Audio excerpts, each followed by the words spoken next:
We need to talk about the One Piece and why the question you've been asking for 25 years is wrong. Not just the answer, the question. Because you've been trained to ask, what is the One Piece, when the story has been quietly screaming, who is the One Piece? And listen to me, that tiny pronoun swap doesn't just change your theory, it detonates the entire tone of the ending. I need you to be very honest with me for a second.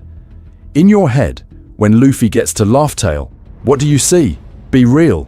You see a big chamber, maybe some ancient ruins, a massive treasure hoard, poneglyphs, everyone crying and laughing, right? Maybe a giant goofy joke from Joy Boy. This is fine as a coping mechanism, but as actual story analysis, it's denial. Because that whole mental image still assumes the One Piece is an object, a prize, a chest you open, not a presence that opens you. Here's the thing, the deeper we get, the less treasure makes any sense. Poseidon is a person. Zunesha is a walking, talking punishment from the void century that can hear Joy Boy. The will of D behaves like a migrating consciousness that refuses to die. Emu sits on an empty throne that's supposed to represent no single ruler while secretly erasing entire islands from the map. When you line those panels up, does this feel like a story about gold to you? Roger goes to Laugh Tale, reads the true history, learns everything about the ancient weapons, the Void Century, Joy Boy's failure, and he laughs. We meme that scene to death, but no one stops and asks the obvious horror question, what did he see moving? Too early for what? Listen to me. Too early only matters if something is scheduled to wake up. If the One Piece is a living system, a planetary scale mind, or the final control node of one, then this stops being a cozy adventure payoff and starts looking like a world-scale awakening sequence. The red line isn't just geography, it's a scar. The ancient weapons aren't just nukes, they're organs. The poneglyphs are not just lore stones, they're an access protocol, and Oda has been quietly teaching you how to read that. Zunesha responding to Momonosuke, Shirahoshi awakening as Poseidon. Egghead literally showing us a brain-based network, and a man whose head is an antenna for accumulated history. The story keeps asking, who carries the will, not where's the loot? So the goal of this episode is simple. I want to drag you, gently but firmly, from fun treasure hunt brain into living weapon system brain using only canon receipts. Void Century lore, ancient weapons, Laugh Tale, Emu, Zunesha, Poseidon, Egghead, all of it on the table. Not because I am smarter than you, but because Oda has been smarter than all of us. And the most unsettling implication is this. When Luffy finally reaches Laugh Tale, he might not be claiming the One Piece at all. The One Piece might be claiming him. And it has been preparing him, and you, for that moment since chapter 1. You've been sold a comfy ending. And it's not what Oda wrote. So when I say the One Piece might be claiming Luffy, I need you to be very honest with me for a second. That is not compatible with the meme where he gets to Laugh Tale, presses play on a projector, and everyone cries over a friendship montage. You know the narrative I'm talking about. The giant sake cup big enough for all the emperors, the treasure room that's just a cinema of the Straw Hat's adventures, the pile of gold with a little note that says the real One Piece was the friends we made along the way. You've seen that in thumbnails, in TikToks, in comment chains with 10,000 likes. I've laughed at those edits. You've probably shared them. We have collectively built a whole comfort blanket out of that idea. Here's the thing. When you line those panels up from the actual story, that reading doesn't survive contact with the page. This world's history is not cozy. We watch the Buster Call erase Ohara for daring to study the Void Century. We see slaves branded like cattle in Marie-Joie. We see Fisher Tiger bleed out because a nurse can't unlearn her racism. Lulusia is not destroyed off-screen for drama. It is annihilated from orbit by something that rewrites the sky and sea. Sea levels are already a weapon in this story.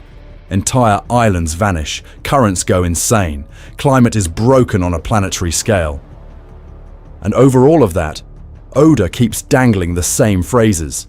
A war that will engulf the entire world, ancient weapons that can sink islands, a great cleansing.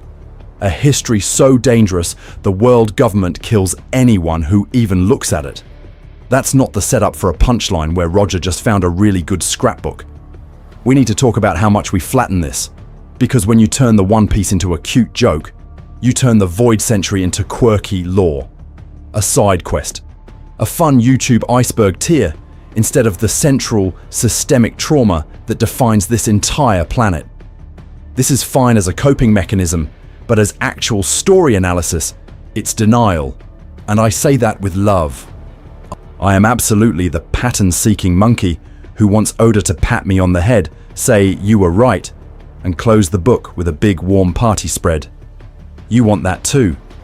Not because you're shallow, but because the alternative is admitting that for 25 years, this man has been quietly building a story about genocide, slavery, and a world-scale weapon waiting to be reactivated. So no, I'm not here to take your memes. Keep them. But if we're going to talk about what the One Piece is in the story, we have to take the story at its word. We have to read it like investigators, not customers waiting for a feel-good refund.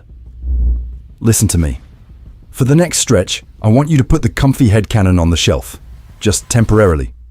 Let's see how far the text itself will push this idea that the One Piece is not just a system, but something alive that has been steering history toward one final choice. Confession time.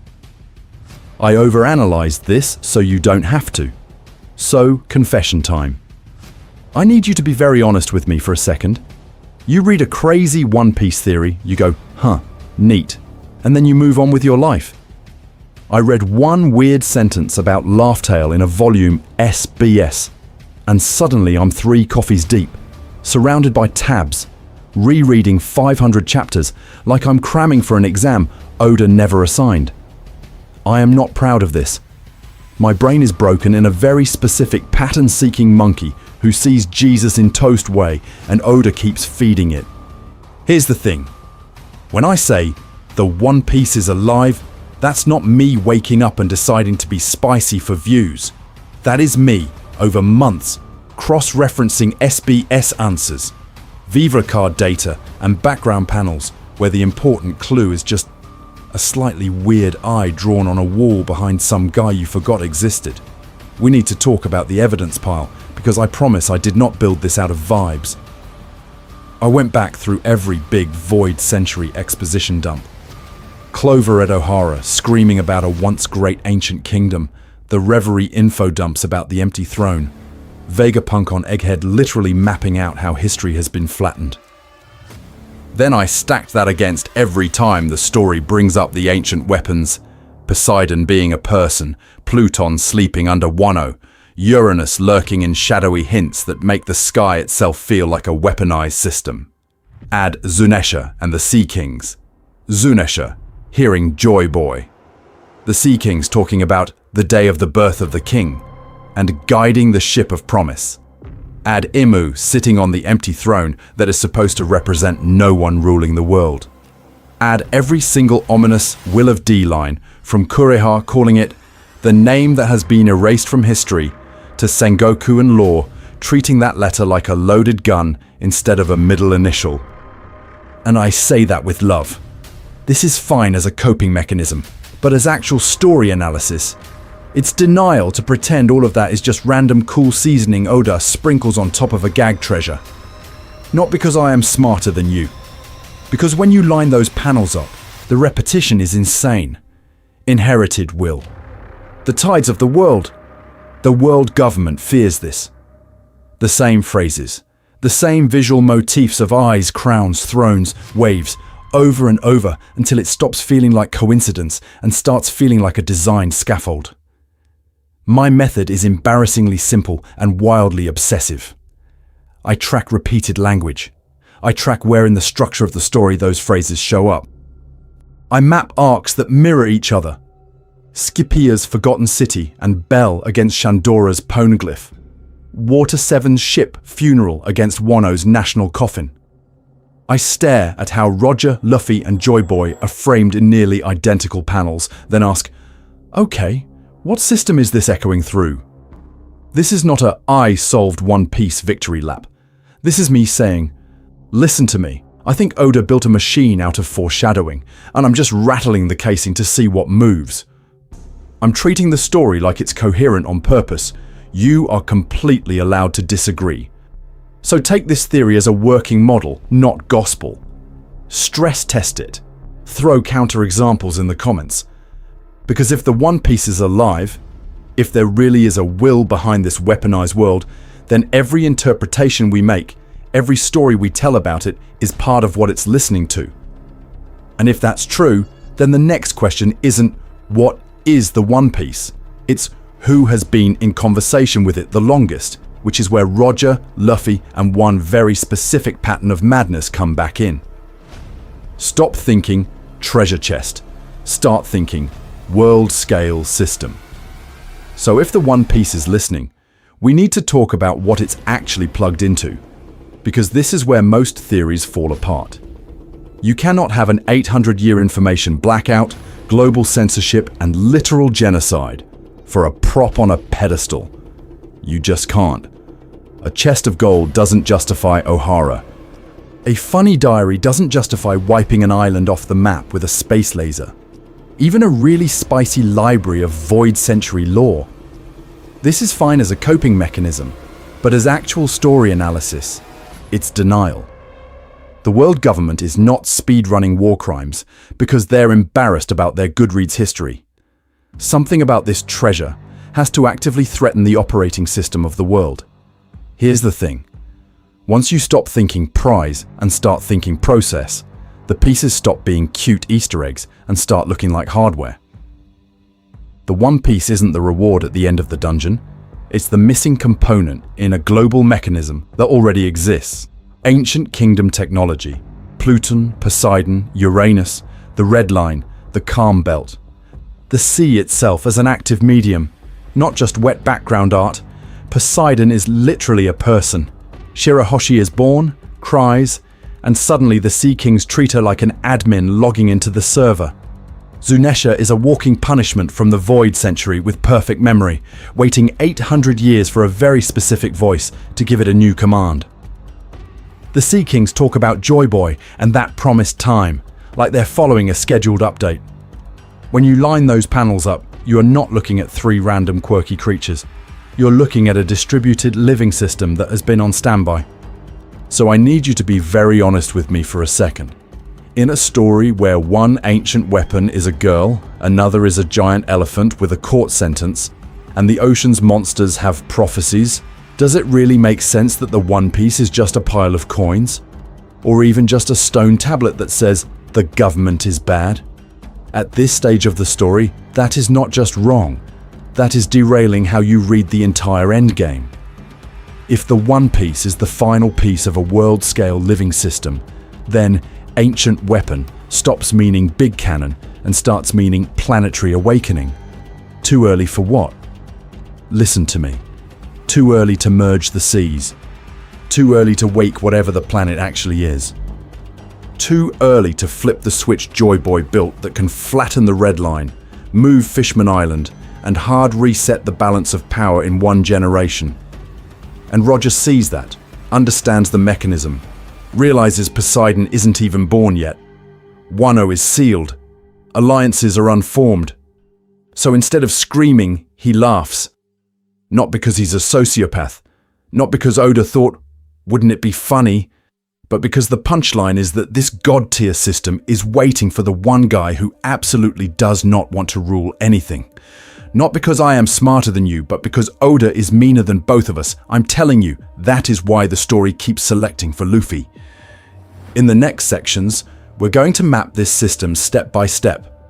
How the Void Century built it, what the Ancient Kingdom was actually running, why Imu looks like a rival while sitting on a fake empty throne, and how Luffy's fruit, body and personality might be the exact interface this thing has been waiting for to finally wake up. We were too early. The line. Everyone underestimates. So if the world is a machine waiting for an operator, we need to talk about the line everybody flattens into a Tumblr quote. Roger stands on Laugh Tale, reads the true history, sees Joy Boy's punchline, and he says, "We were too early."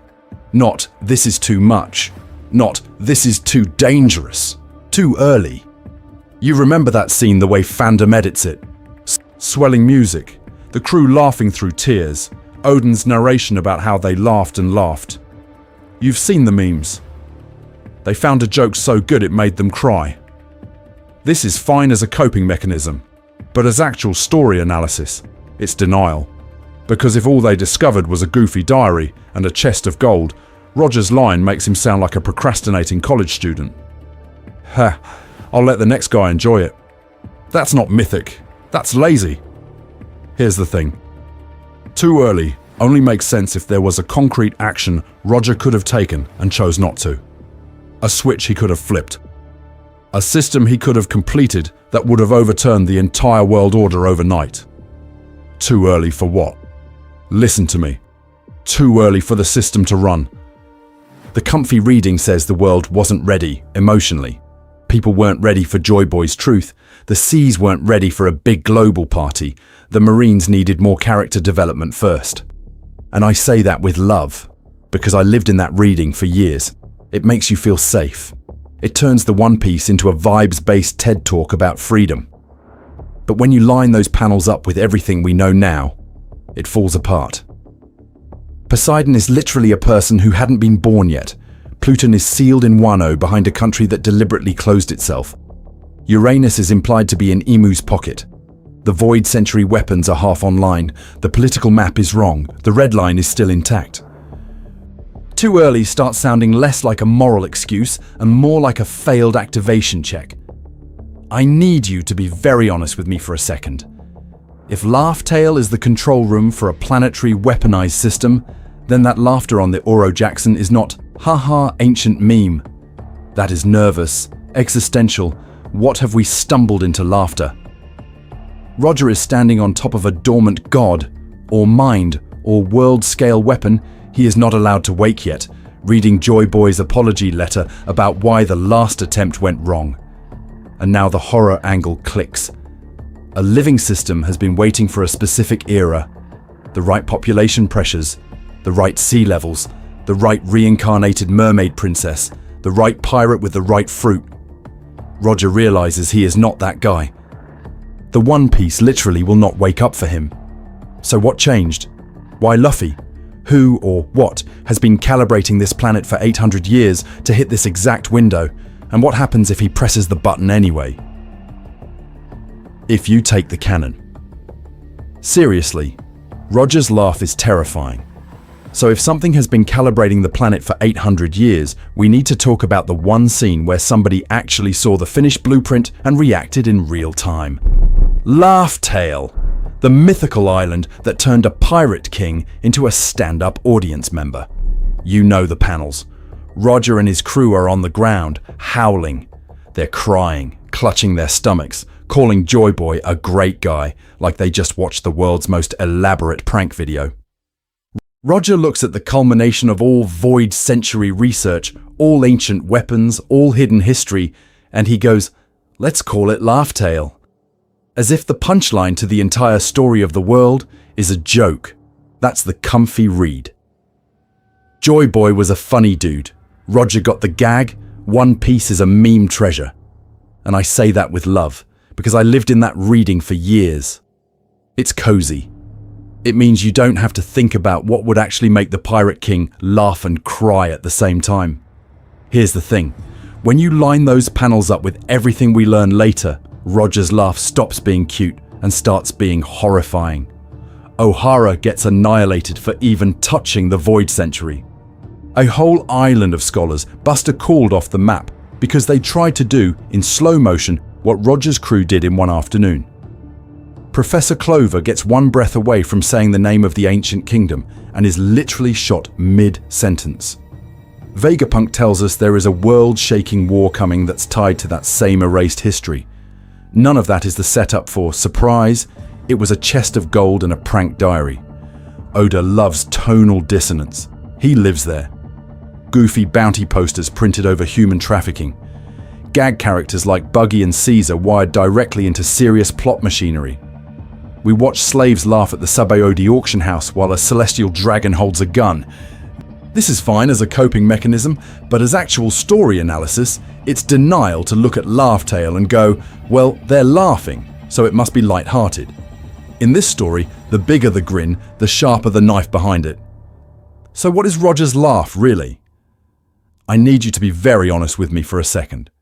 If you walked into a cavern that proved the entire world is being run on a living, world-scale system, a weaponized infrastructure designed by Joy Boy that has been steering bloodlines and sea levels like code, do you think you'd just go neat and move on? Or would your brain break? Roger's laugh reads like the only sane reaction to something so big and so morally ambiguous that you either laugh or you collapse. Not because I'm smarter than you, but because that's how people process horror when the horror is also absurd. And if the One Piece is that system's final control node, then Roger isn't amused. He's coping. He sees the absurdity of an ancient architect turning the whole planet into a waiting machine, and realizing he arrived before it finished booting. So why didn't he panic? Why didn't he come back and scream, "Turn it off"? To answer that, we have to understand Joy Boy's design philosophy. We have to go back 800 years and look at the original system architect of this world. Joy Boy wasn't a guy with a promise. He was a system architect. So let's actually talk about this guy, because Tragic Mermaid Apology Man is not pulling that weight. Joy Boy, on the surface, is the saddest footnote in the story. He promised Fishman Island something, he couldn't do it. He carved an apology into an indestructible stone, and 800 years later, everyone treats his name like a mythic oops. He failed, but he left something for the future. That's the elevator pitch. And I need you to be very honest with me for a second. Does that sound proportionate to what we've actually seen? One broken promise. So the response is, invent eternal stone, distribute it across the planet, encode the true history, sync up Sea Kings, coordinate Zunisha, tie in living weapons, and then take on the world government in a war so bad they erase an entire century from the record. For sorry, I'll totally move your island later. This is fine as a coping mechanism, but as actual story analysis, it's denial. Here's the thing. When you line those panels up, Fishman Island's prophecy, Poseidon as a person, Zunisha only listening to Joy Boy, the will of D constantly reincarnating into chaos gremlins, you are not looking at a guy with a single quest. You're looking at a system, a scaffold. Joy Boy reads less like a king and more like an engineer who decided, okay, if the world government is going to centralize power, I'm going to centralize resistance across time. So reframe him as a system architect. Not because I am smarter than you, but because Oda keeps screaming it with the pieces. Poneglyphs are a distributed database. The ancient weapons are not just nukes. At least one of them is literally a princess who can talk to Sea Kings. Zunisha is a roaming server that only boots up on Joy Boy's command. The D-Clan is a set of user profiles that keep logging in every generation with the same anti-hegemonic OS. That promise isn't a to-do list item. It's a protocol. Inherited will then stops being poetic fluff and becomes the user manual. Joy Boy's design requires specific roles. A Poseidon who can command the ocean's nervous system, a future Joy Boy who can awaken Zunisha and whatever else is wired in, a scattered network of D-carriers who keep punching holes in the status quo until the alignment window opens. The promise is not, I will do X. The promise is, when the right people converge, the system will fire. Which brings us back to the One Piece. If Joy Boy built a living, multi-layered machine out of islands, species, and weapons, the treasure at the end is not his diary. It's the on switch. Laugh-Tale is the control room. The Void Century isn't just tragic backstory, it's the patch notes from the last time someone tried to turn the whole thing on. And if that's true, we have to ask a much worse question in the next section. What actually happens when you flip it this time, and who exactly is waiting on the other end? O'Hara, Egghead, and the cost of asking the wrong question. So if Laugh-Tale is the control room, then O'Hara. O'Hara is what happens when a bunch of librarians accidentally find the fuse box. We need to talk about how wildly disproportionate that reaction is. Run the O'Hara sequence in your head. You've got Clover and his scholars, not building battleships, not raising armies, just reading rocks. They slowly reconstruct the Void Century. They map out an ancient kingdom, and right as Clover is about to say its name, a Gorosei orders him shot mid-sentence. Then a buster call, then an entire island of historians erased. If all they were about to say was the kingdom was called Bobtopia. This is insane. This is fine as a coping mechanism, but as actual story analysis, it's denial. Genocide to protect a proper noun doesn't scale. You don't vaporize an island because your embarrassing backstory might leak. You do that when you're terrified someone is about to rediscover how to plug the planet back into something you can't control. Here's the thing. Clover isn't just talking about a country that lost a war. He's talking about a civilization whose existence threatened the entire world order. That wording is structural. Existence as in the way it made the world work. When you line those panels up with everything we learn later, O'Hara looks less like censorship and more like yanking the power cable before somebody finishes a wiring diagram. Fast forward to Egghead. Different era, same crime. Vegapunk isn't an archaeologist, he's an engineer. He taps into an ancient energy source. He reverse engineers tech that should not exist. And suddenly he's saying, if this truth spreads, the world will be engulfed in war. Not because of a name, because of a system. And then you get the Mother Flame. A refined piece of that same energy handed to Imu, and an island just vanishes from the map. One beam, one decision. That's not just a weapon, that's a proof of concept. It's the world government taking a sip from the same well Vegapunk is studying and going, yeah, this is exactly why nobody else can ever touch this.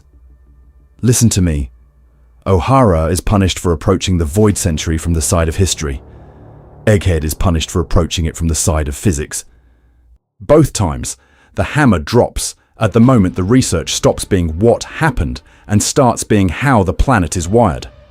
Not because I am smarter than you, but because Oda is very loud when you actually listen. So if the scholars and Vegapunk were killed not for a taboo word, but for almost touching the schematic of a dormant world-scale mechanism that the One Piece completes or awakens. What does that imply about Laugh Tale, the one place where the full blueprint is waiting, and who, or what, is patient enough to sit there until someone finally reads it out loud? Ancient weapons aren't weapons, they're organs of a living planet. And here's where the "it's just a big cannon" crowd loses the plot. The first ancient weapon we actually meet, it's not a ship, it's not a laser. It's a girl who cries a lot and talks to sea monsters. Poseidon is Shirahoshi. The story screams this at you. She doesn't press a button to fire a beam. She opens her mouth and entire species respond. Sea kings who remember Joy Boy. Sea kings who talk about the promised time, like they've been sitting in the ocean buffering for 800 years, waiting for the cutscene to load. That is not a weapon. That is an interface. Poseidon is the voice line of the planet, the nervous system plug-in that lets a human consciousness talk to these ancient, migrating, world-spanning organisms. When you line those panels up, the Sea Kings recognizing her, predicting a future ship, mourning a promise, you're not looking at artillery. You're looking at a communications protocol finally getting its user logged back in. Now put that next to Pluton. On paper, Pluton is the easy one to flatten. Big battleship, scary cannon, sank a country, boom. This is fine as a coping mechanism, but as actual story analysis, it's denial. Because Pluton isn't just somewhere in the world. It's buried under Wano. It's locked behind the literal walls that hold back the sea. Opening Wano's borders is explicitly tied to sea level changes, to the idea that the entire country is a plug holding the ocean in place. Here's the thing. That's not how you hide a gun. That's how you bolt down a tectonic lever. Pluton reads less like a warship and more like a skeletal system update.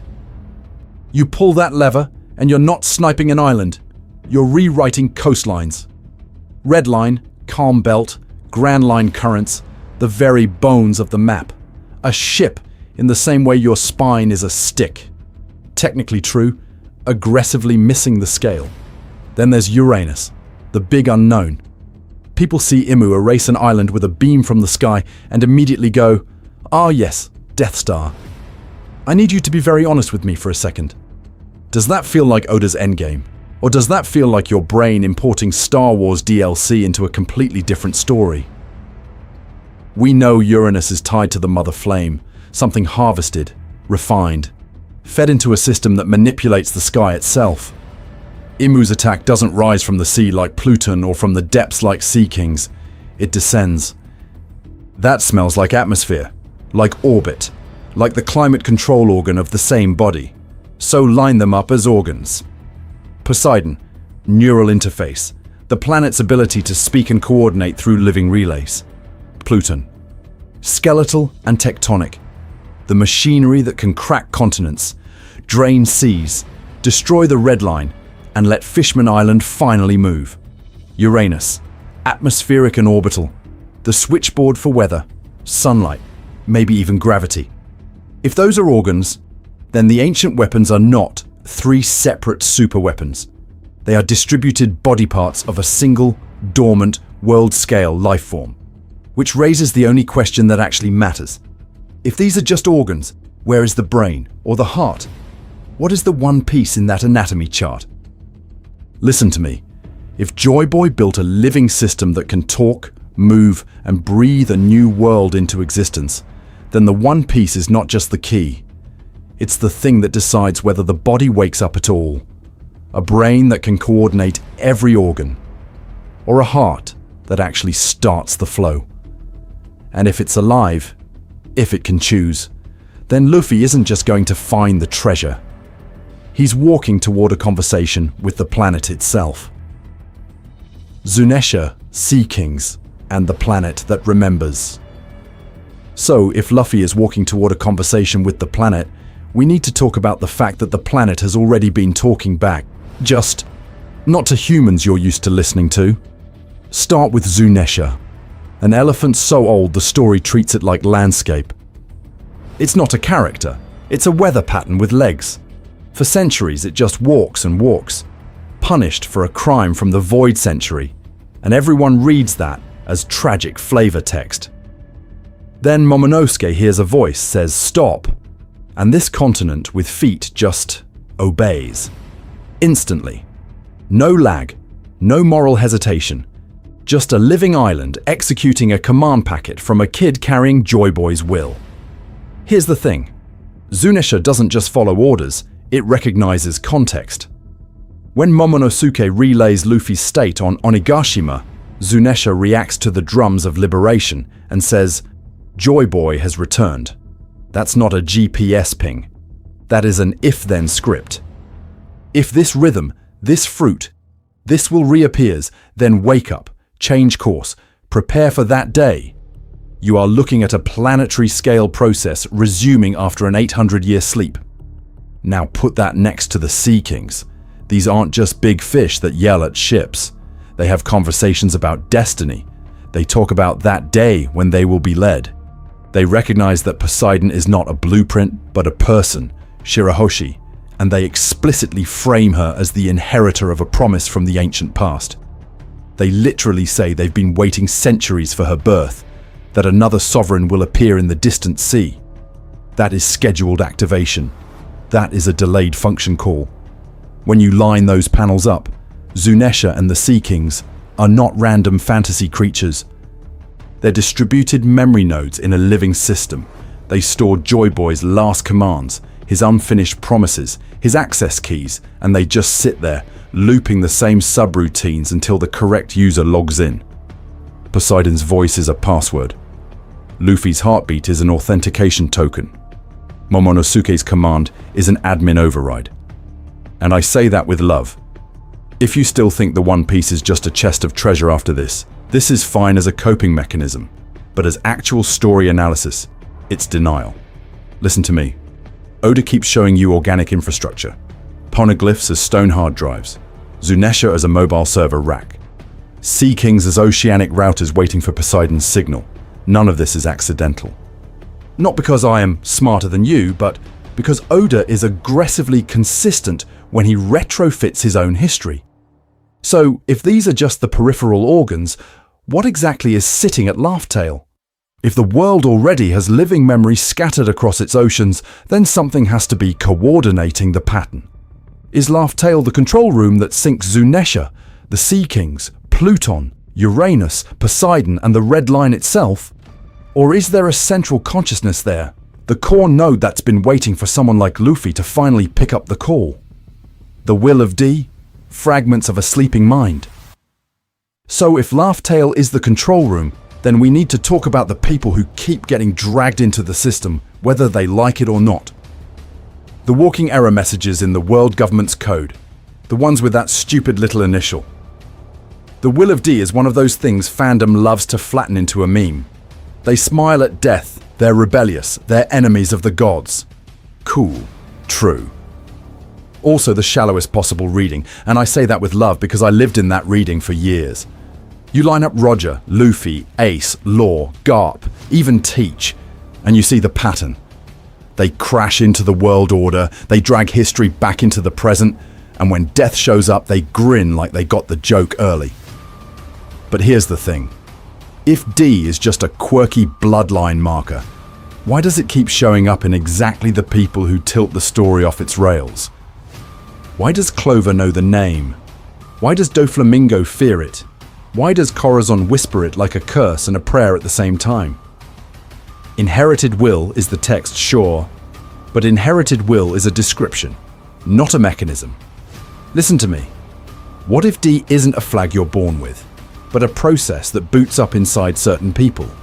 Not reincarnation in the cheesy, Luffy is literally Joy Boy sense, more like distributed computing.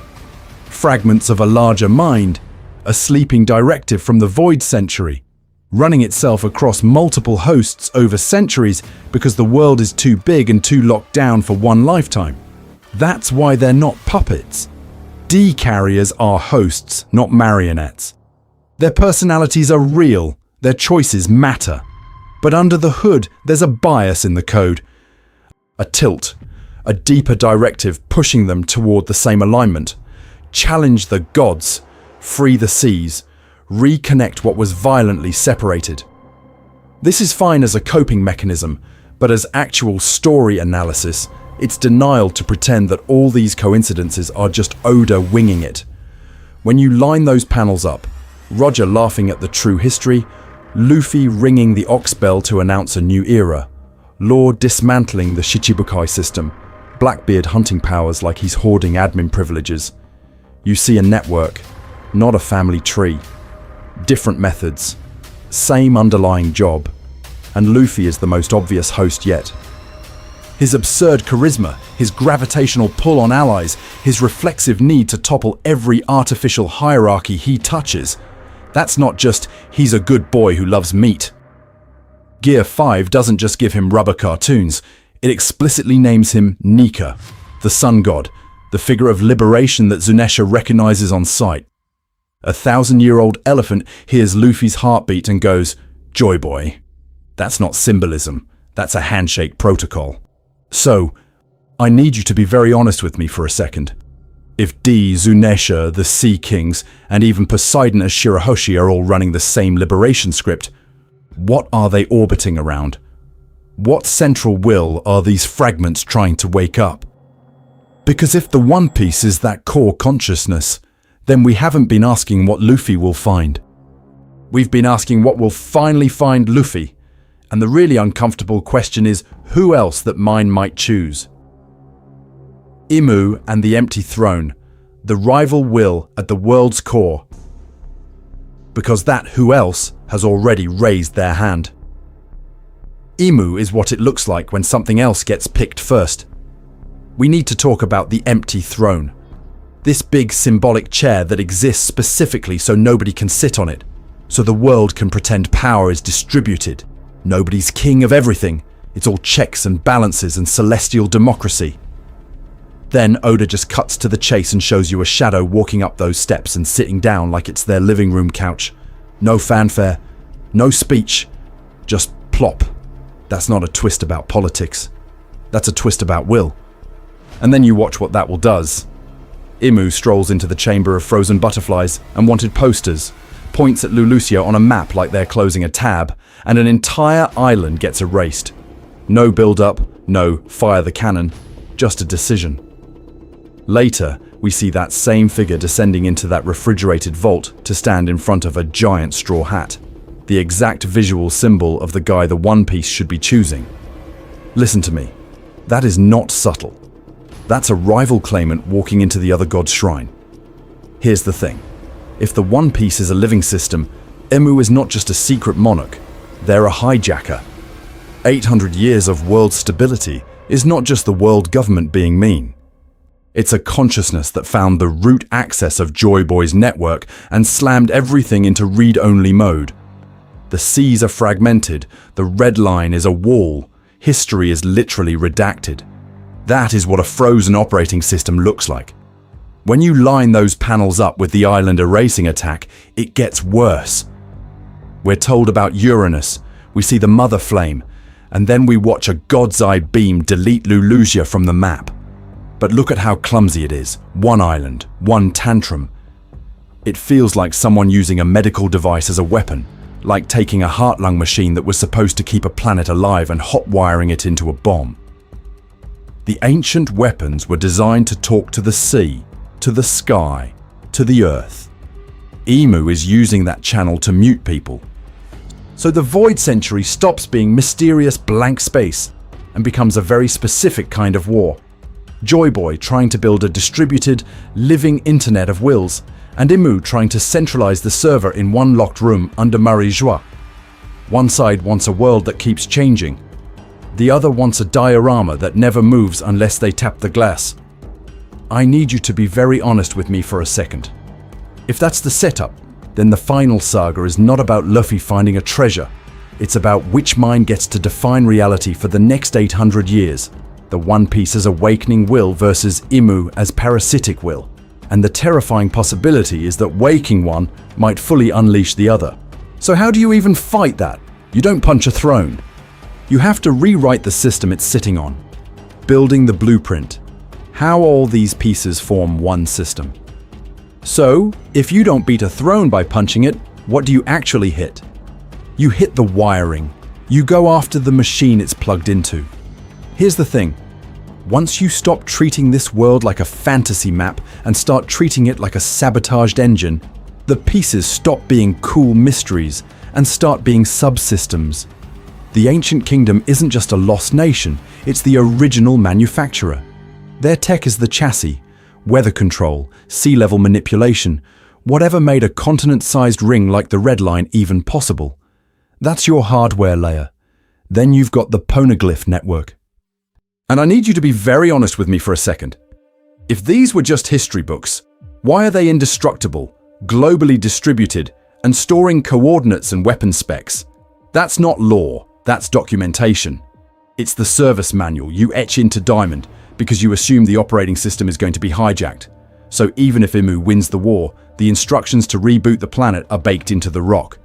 On top of that hardware and documentation, you plug in the ancient weapons. Not random nukes. Organs. Poseidon is literally a person who talks to Sea Kings, which themselves behave like living network nodes waiting for Joy Boy's command. Pluton is framed as a world-shaping battleship buried under Wano, tied to geography and sea routes. Uranus, sitting in Imu's pocket, looks a lot like a hijacked control module for the sky and maybe the mother flame. Heart, lungs, brain. Different functions, same body. Now layer in the living peripherals, Zunesha, still marching under a punishment from 800 years ago.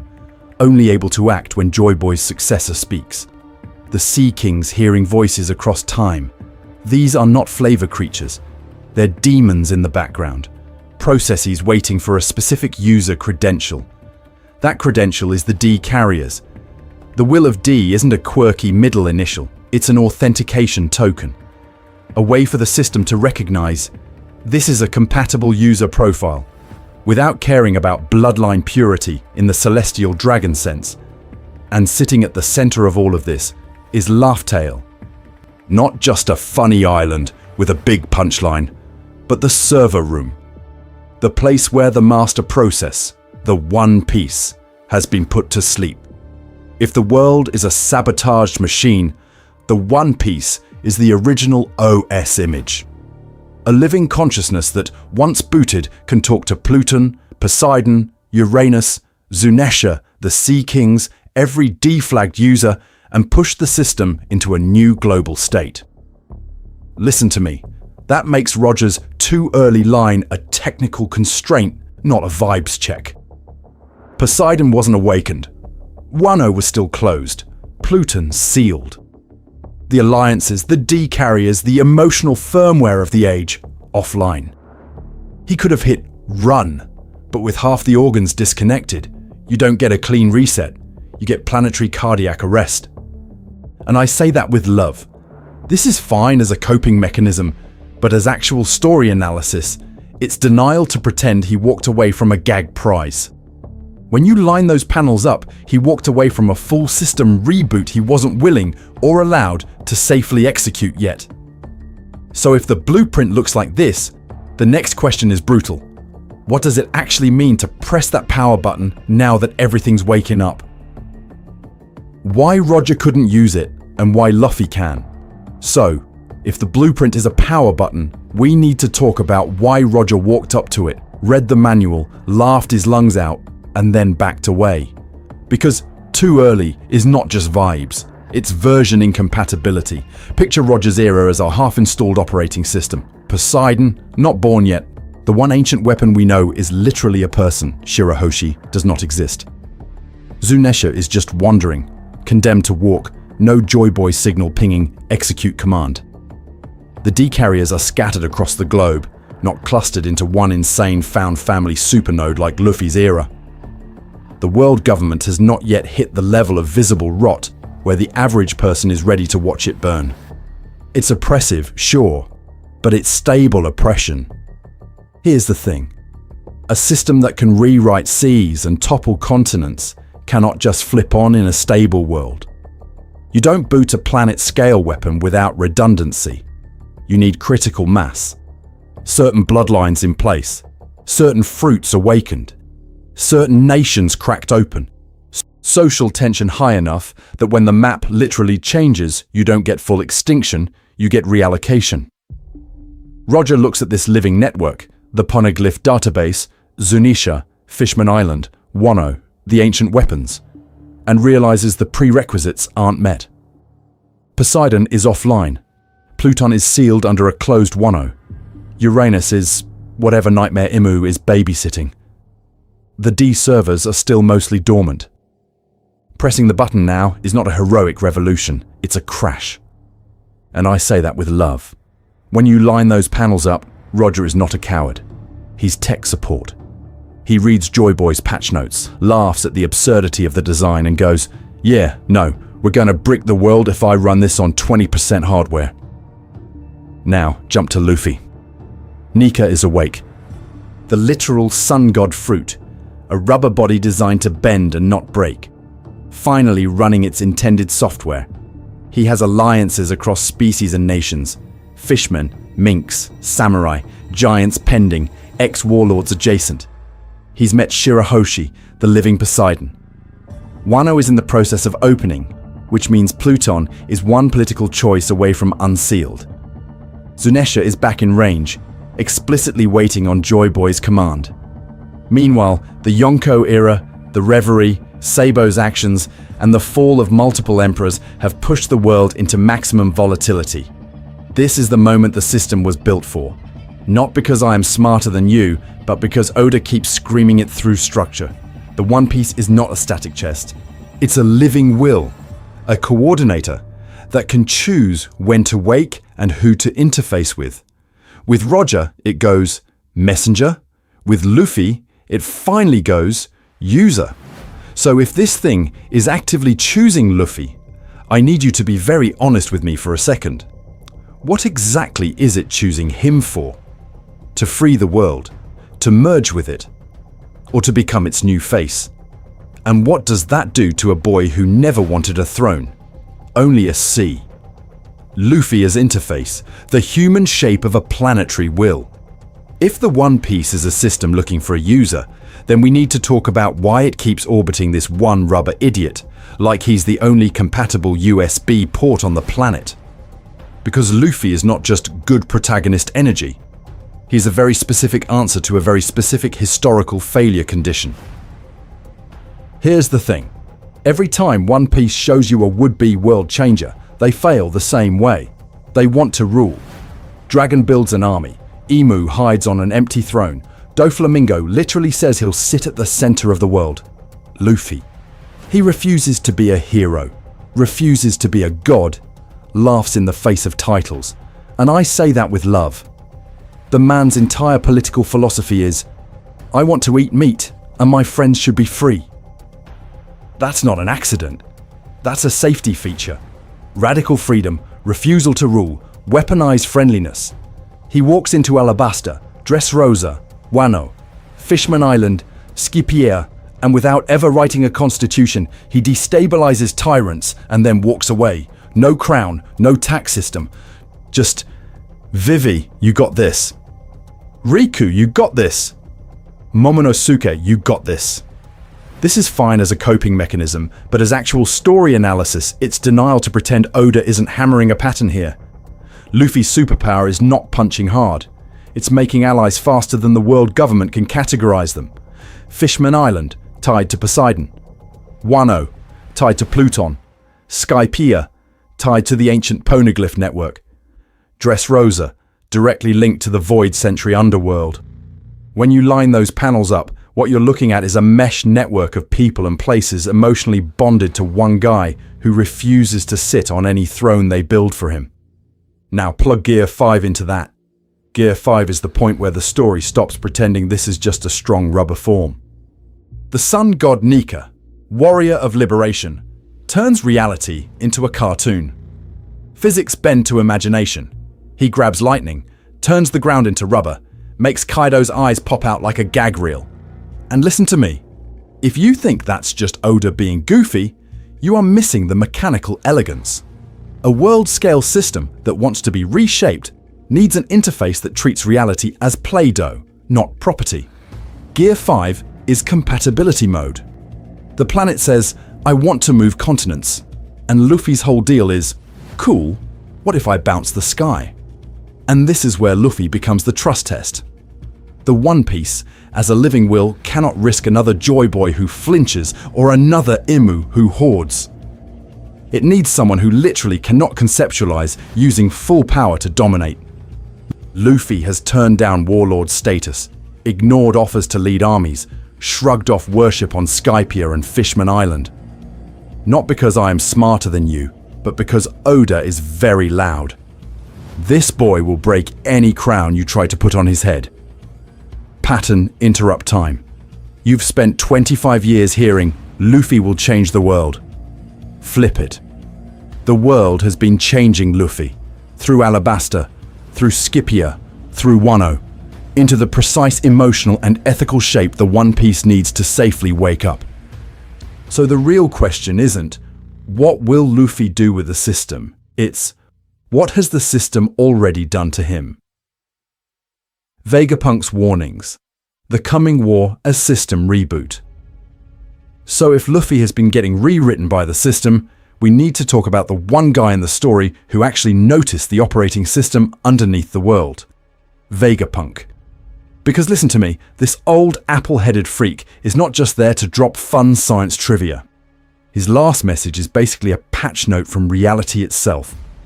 He tells you straight up, once the truth of the Void Century and this ancient energy comes out, the world will be engulfed in war. Not might, will.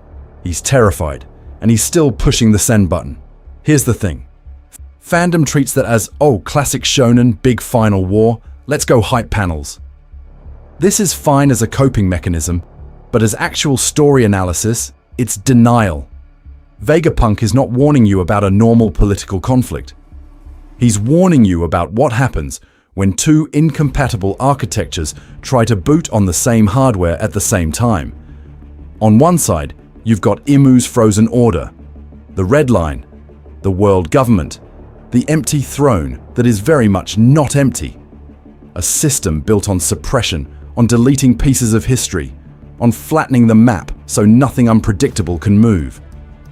On the other, Joy Boy's living network, poneglyphs as distributed storage, Zunesha listening for a voice, Poseidon as a literal person born to talk to ancient creatures, an entire world-scale weapon system that wants to flow. War, in that frame, is not the goal. It's the error message.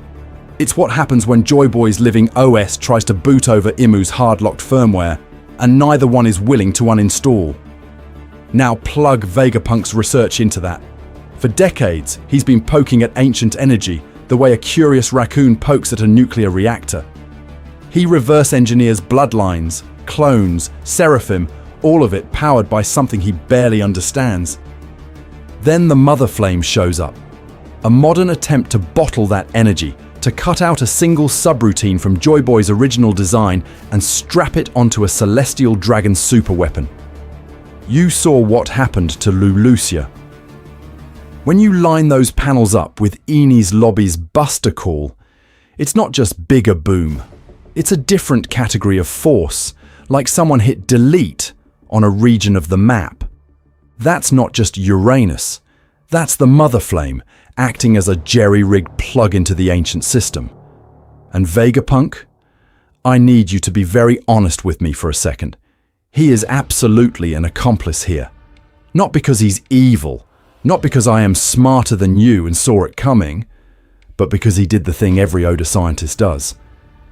He got too close to the ancient blueprint, replicated a piece of it, and in doing so, he pressed wake. His broadcast, the Mother Flame, the timing with Luffy's Nika awakening, those are not disconnected plot points. That's the final phase of the reboot sequence starting whether Vegapunk wants it or not. So if he's right, and a world-shaking war is baked in, then the One Piece waking up stops being a fun optional prize. It becomes the only way to survive the crash when these two realities finally overwrite each other. Which raises a worse question. What actually happens to the world's mind when the last lock comes off? Comfy theory versus canon. Why it's just a joke doesn't work. So when we talk about the world's mind waking up, we have to deal with the elephant in the room, the comfy theory. The don't worry, the One Piece is just a big joke we all go home smiling interpretation. And listen to me, we're going to Steelman this, not strawman it. Best version goes like this. Roger and his crew reach Laugh Tale. They read the Void Century. They see Joy Boy's failure, and what they find is this beautifully human thing. A party frozen in time, a giant banquet spot, maybe a projection of Joy Boy's last message, laughing at himself. Oda literally told us, when asked if the treasure is friendship, it's not something like that. People hear that and go, okay, so it's not a metaphor, but it can still be an experience, an adventure payoff, a sentimental record of an ancient dream. The greatest treasure is getting to laugh with your crew at the end of the world. That is a gorgeous idea. It's emotionally safe. After 25 years of investment, nobody wants to discover they've been reading slow-burn cosmic horror. You want to cry, you want to laugh, you want the camera to pan out on a sunset while the One Piece stays a fun mystery. No dead kids, no planetary weapon system, just a dad joke from Joy Boy and a toast to inherited wills. And I say that with love, because I get why you want that. I want that. My brain just won't let me stay there when you line those panels up. Here's the thing. Ohara gets erased from the map by a Buster Call for reading history. Lucia gets literally deleted from the sky because Imu doesn't like the vibe. Vegapunk tells us the ancient weapons can sink the world. Poseidon is a living mermaid who commands sea kings. Zunesha is a walking continent carrying a criminal sentence from Joy Boy. The Gorosei keep repeating that this world will be overturned like it's a scheduled software update, not a poetic flourish.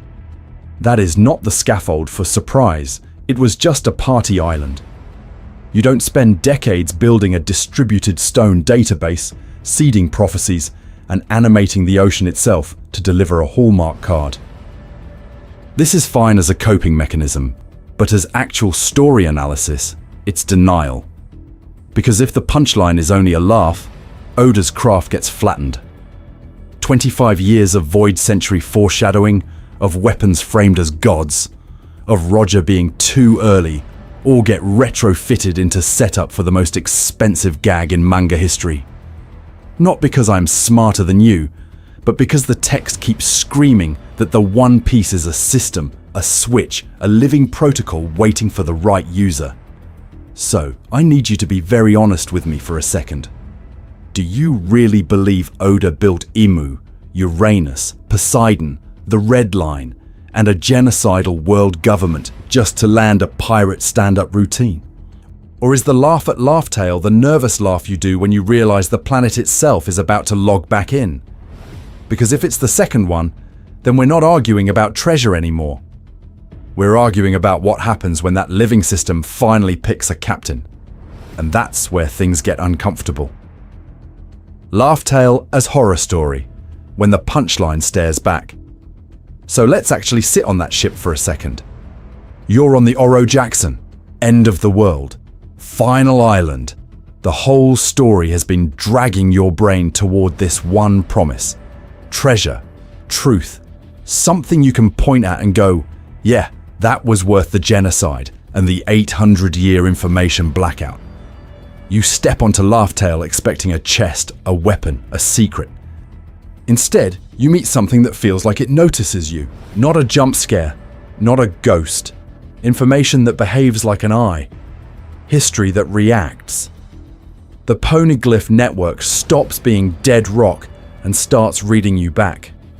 When you line those panels up in your head, Roger laughing, Odin crying, the crew shattered in completely different emotional directions.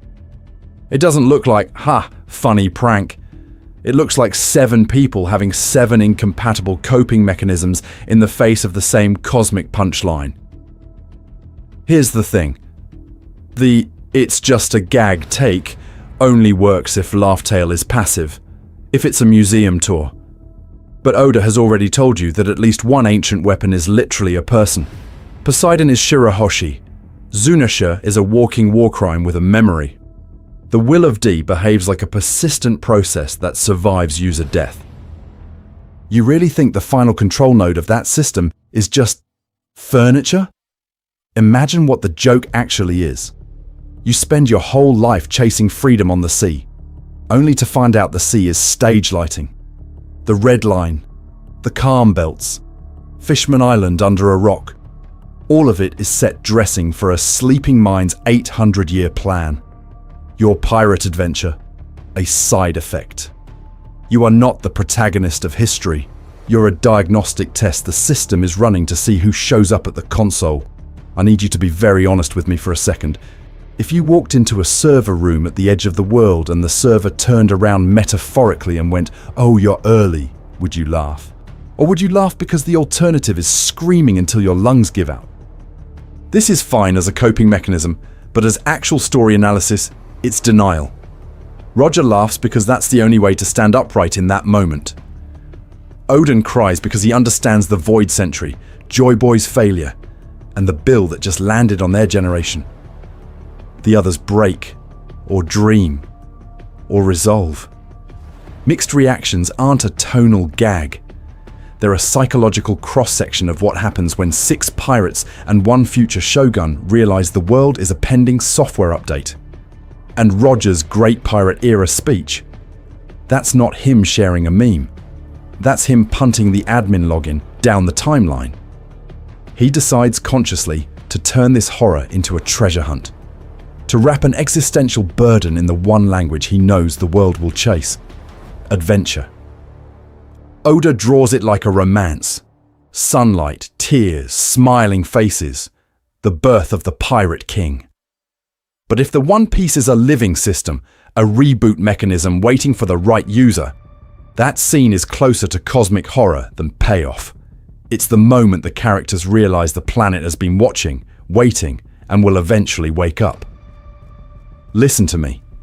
The scariest thing about Laugh Tale isn't that the One Piece is alive. It's that when it finally fully notices you, your dreams, your wars, your little flags, it might find you funny too. The same way you find ants building a nest on a power line funny. And if you're the ant who understands what the wire is, what exactly are you supposed to do next? Mid-voyage checkpoint, what we've built so far. So, if you're the ant on the power line, we should probably pause and make sure we agree on what the wire actually is. Because at this point, we've quietly built a whole different version of One Piece in your head. Here's the thing. In this story, the One Piece is not a chest of treasure. It's not a punchline. It's not an "it was the journey all along" Tumblr quote. It's a living will. A world-scale operating system that Joy Boy designed, that Roger accessed, and that is currently dormant, waiting for the right conditions and the right user. That user being Luffy, a man who breaks crowns on sight. We've argued that the ancient weapons aren't just big guns, they're organs in that system. Poseidon is literally a person who talks to sea kings. Pluton is a geographical reset button buried under Wano. Uranus is hanging over our heads. When you line those panels up, they look less like three separate superweapons and more like a distributed body that can rewrite the map, crack the red line, merge the seas, move entire nations. Zunesha and the Sea Kings become memory nodes in that body. Zunesha is a walking hard drive carrying a sentence from Joy Boy's era. The Sea Kings remember a promise from 800 years ago and recognize Shirahoshi on sight. That is not normal fish behavior. That's cached data. The Will of D stops being a quirky middle initial and starts reading like sharded permissions. Fragments of a master key that lets certain people hear the system, withstand it, or overwrite it. Imu, sitting on the empty throne, becomes the rival will, a counter-OS that hijacked the world after the Void Century, using the world government as antivirus against Joy Boy's reboot. Laugh Tale is where all of that is revealed as a joke, only if you define joke as existential horror with good timing. Roger's laugh becomes a coping mechanism. The crew is confronted with the punchline that the first attempt to wake this thing failed. The Void Century stops being vague tragedy and becomes patch 1.0 of a world update that bricked the planet. I need you to be very honest with me for a second. Once you see Joy Boy as system architect, can you really go back to, maybe it's just wine and party hats? This is fine as a coping mechanism, but as actual story analysis, it's denial. And I say that with love, as someone whose brain is broken in the exact same pattern-seeking way. So what's next? We're going blueprint level. We're going to map how this living OS plugs into geography, sea levels, the Red Line, Fishman Island, even Reverse Mountain. What awakening actually means when the thing waking up is the planet's own nervous system. Until then, I want you pressure testing this model. Run it against Eni's lobby, against Dressrosa, against Whole Cake, Wano, Egghead. Where does it break? What contradictions do you see? Because the next sections are going to grab those objections by the throat and see which ones survive. Redrawing the map. A world built to be flooded. So if the world itself has a nervous system, we need to talk about the body it's wired into. Because the more you stare at One Piece's map, the more it stops looking like natural geography and starts looking like a crime scene. Listen to me. You have a Noah's Ark the size of a city parked under Fishman Island. Why? Because at some point, sea levels were expected to move, not metaphorically, literally. Fishman Island is 10,000 meters under the surface, directly beneath Mariajois, sitting under a slab of rock that is allegedly the one immovable feature on the planet. And yet there is a boat built to move an entire species away from there. That's not world-building flair, that's evacuation planning. Then you get Wano. Modern Wano is a bowl on top of a bowl, perched high above the sea, ringed by waterfalls that make no physical sense, with ancient Wano quietly drowned underneath. Oda did not have to do that. He could have made it a normal isolationist country. Instead, he makes a vertical cross-section of sea level change. When you line those panels up, Noah, Fishman Island, submerged Wano, Skypiea ruins talking about a different world, it's screaming that the ocean has been rearranged before. Here's the thing. Pluton being just big nuke boat is a fandom comfort take. This is fine as a coping mechanism, but as actual story analysis, it's denial. Frankie burns the blueprints because the real danger isn't one ship, it's the knowledge of how to remake the seas. Pluton, the thing sealed in Wano, is described as a weapon that can destroy islands, but in a story obsessed with routes and currents and borders, that reads as infrastructure demolition. Break the red line, reroute currents, drain bowls, raise what was drowned. So imagine this.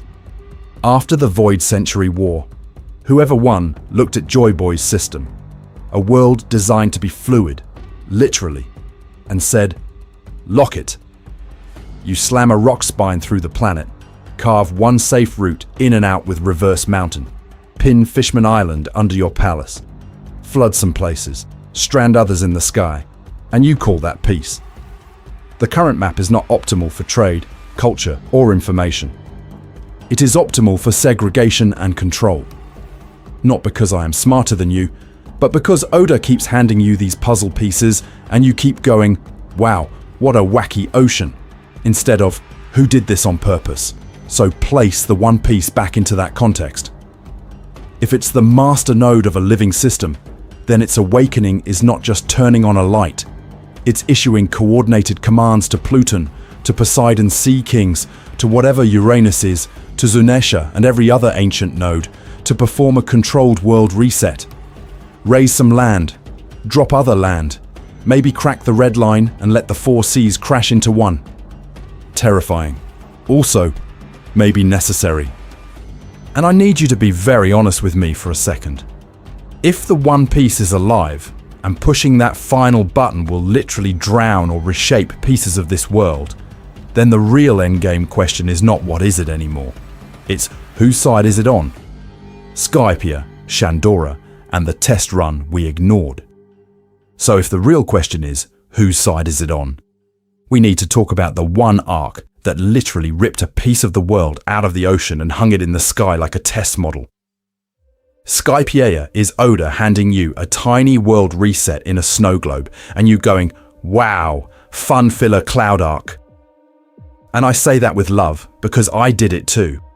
But when you line those panels up, it's terrifying. Here's the thing. Shandora is an ancient city that already had a poneglyph, already had its own role in the Void Century network, and then one day, a knock-up stream yeets it into the sky. The land moves.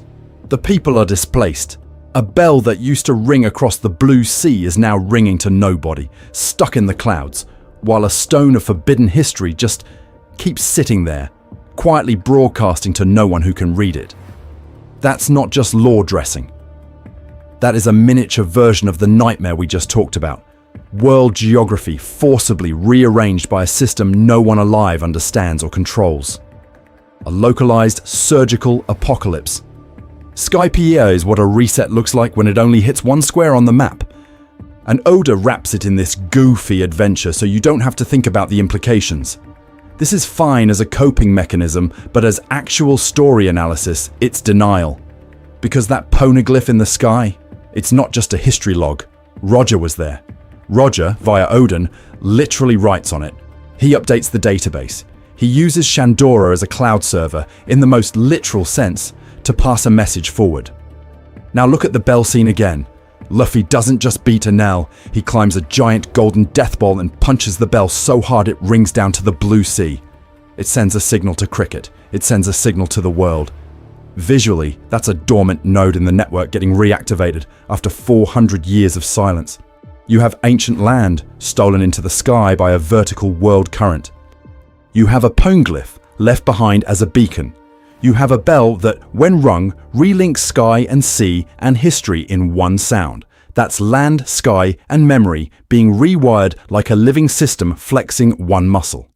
Listen to me. Skypiea is a test run of the One Piece's full-scale function.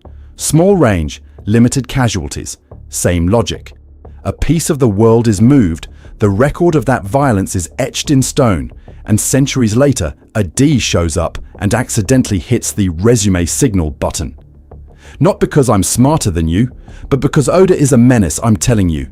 That final bell ring at Laugh Tale. It's going to be this scene, but planetary. So if Skypiea was the prototype, what else have we been walking through that isn't just an arc, but a rehearsal for waking the system up? Which islands were actually simulations, and which ones were warning labels we ignored? Dressrosa, Alabasta, and the kingdoms built on fault lines. Dressrosa and Alabasta are the ones you think you've already solved, and that's exactly why we need to talk about them. You remember them as Crocodile Arc and Toys and Trauma Arc. Villain goes down, flag goes up, everybody cries, roll credits. This is fine as a coping mechanism, but as actual story analysis, it's denial. Because when you line those panels up, Oda is screaming at you about the world's operating system. Alabasta first. On the surface, it's a desert kingdom in civil war, Crocodile doing warlord crypto-fascism, Luffy punching sand really hard. But sitting under all that, a poneglyph about Pluton. An ancient weapon whose blueprints were hidden in Water 7 because just knowing where it is threatens the entire balance of the world. Vivi's little drought problem is stapled directly to the Void Century and a ship that can erase islands. Dressrosa is the same skeleton in a different costume.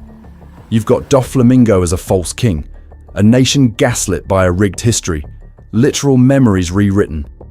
You've got a factory pumping out smiles to feed a global power structure. And underground? A legend about a previous royal family, Riku, whose weakness was just not being a monster. Here's the thing. Both arcs tell you the same 3-beat story. There's a hidden truth about the past that the current regime is actively suppressing. There's a weapon or system, Pluton, the warlord system, Smile production, that if fully unleashed would reshape more than one country. And then a D shows up, refuses to play by the script, and knocks the whole thing off its hinges. Alabasta gets Luffy punching a would-be emperor who wants to privatize an ancient weapon. Dressrosa gets Luffy punching a celestial dragon attack dog whose black market pipeline is feeding Kaido and by extension the coming world war. Different climates, same fault line. One kingdom's internal drama is actually a pressure point on the entire planet.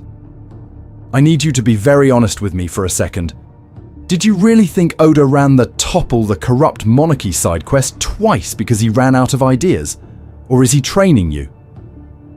Every time Luffy walks into a country, the borders look solid, the politics look local, and then the story yanks the camera back and shows you weather machines, ancient weapons, celestial nobles, inherited wills. Nations are just skins stretched over deeper systems. So if every major arc is about revealing and correcting a local system failure, Alabasta's Pluton secret, Dressrosa's Smile pipeline, then Laugh Tale is the patch notes for the entire world. The final planetary Dressrosa, the bug report on the Red Line, the Calm Belt, the Void Century, the Ancient Kingdom's weapon network, all of it. Listen to me. The real treasure of these arcs is not the friendships or the feast at the end. It's the tutorial. Oda has been quietly inoculating you, building up your tolerance, so when he finally pulls back the curtain on a living, world-scale system failure at Laugh Tale, you don't look away. Or at least you think you won't. Wano and the Locked Gate, holding back a flood. Or at least you think you won't. Because then Oda drags you to Wano, and suddenly the tutorial adds a boss arena. We need to talk about how physically insane that country is. Wano is not just closed off Japan. It's a literal stone bowl suspended above sea level, ringed by death waterfalls that yeet ships into the sky and then drop them into a contained inland sea. Underneath that, an entire ancient Wano, drowned and buried. A fossilized version of the country, sealed under rock and water. That's not just aesthetic, that's infrastructure. Here's the thing, Oden's journal doesn't just say, open the borders someday because friendship. It ties that opening to Joy Boy's return. The prophecy isn't when we feel ready politically. It's when that specific will comes back, crack the lid. Which means the lid is doing something. You do not build a continent-sized Tupperware unless you are trying to keep something in or keep something out. And under that lid, under current Wano, is Pluton, a world-ending ship, a weapon, explicitly said to be sleeping beneath the country. Robin learns in Alabasta that Pluton is real.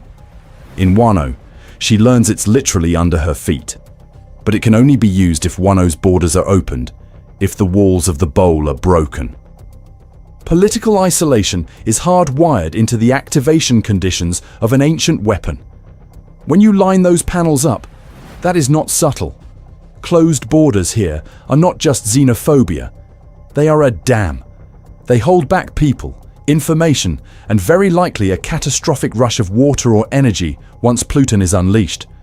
You have a flooded ancient Wano below, a contained sea above, and a weapon designed to reshape the world. You really think that's not connected to the larger system we've been talking about? This is fine as a coping mechanism, but as actual story analysis, it's denial. I need you to be very honest with me for a second. Why tie Joy Boy to the moment the dam breaks? Because timing matters to the system. Joy Boy is not just a historical guy, he's a required user credential.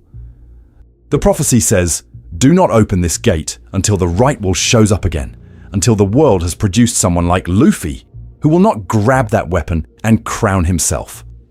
So Wano becomes a giant lock, waiting for a specific key, a region of the map deliberately misconfigured to delay full system boot. Roger saw this. He goes to Laughtail, understands the role of Wano and Pluton, and says, "We were too early." Translation: the dam could not safely open yet. And listen to me. If Wano is one dam, one intentionally jammed valve in a living planetary machine, how many others are still hidden? What happens when the One Piece wakes up and decides it's time to open all of them at once? Egghead assimilation, Vegapunk's fake god versus the real one. So if the planet is a jam machine, Egghead is Oda handing you the user manual in tutorial mode. You're literally watching a guy try to reboot a world on a lab island. We need to talk about what Egghead actually is. Climate control that ignores the weather outside. Holograms you can touch if Vegapunk feels like flipping the solid flag. Food that isn't grown, it's printed. And then the 6 satellites. Shaka, Lilith, Edison, Pythagoras, Atlas, York, logic, evil, invention, data, violence, appetite. He doesn't just build tech. He externalizes his own mind into a distributed system and then rules over it. That's not a scientist fantasy. That's a man-made god complex. Here's the thing. People keep treating Egghead as a goofy sci-fi detour, a fun future island, before we get back to the real Void Century history. This is fine as a coping mechanism, but as actual story analysis, it's denial. Egghead is a simulation. It's Vegapunk unconsciously recreating, in miniature, the very thing the ancient kingdom already did at planetary scale. Total environment control. Sky, sea, food, information, even personalities, all routed through one brain. When you line those panels up, the control room, the weather dome, the seraphim responding to command hierarchies, you're looking at a toy version of the One Piece system. A sandbox server.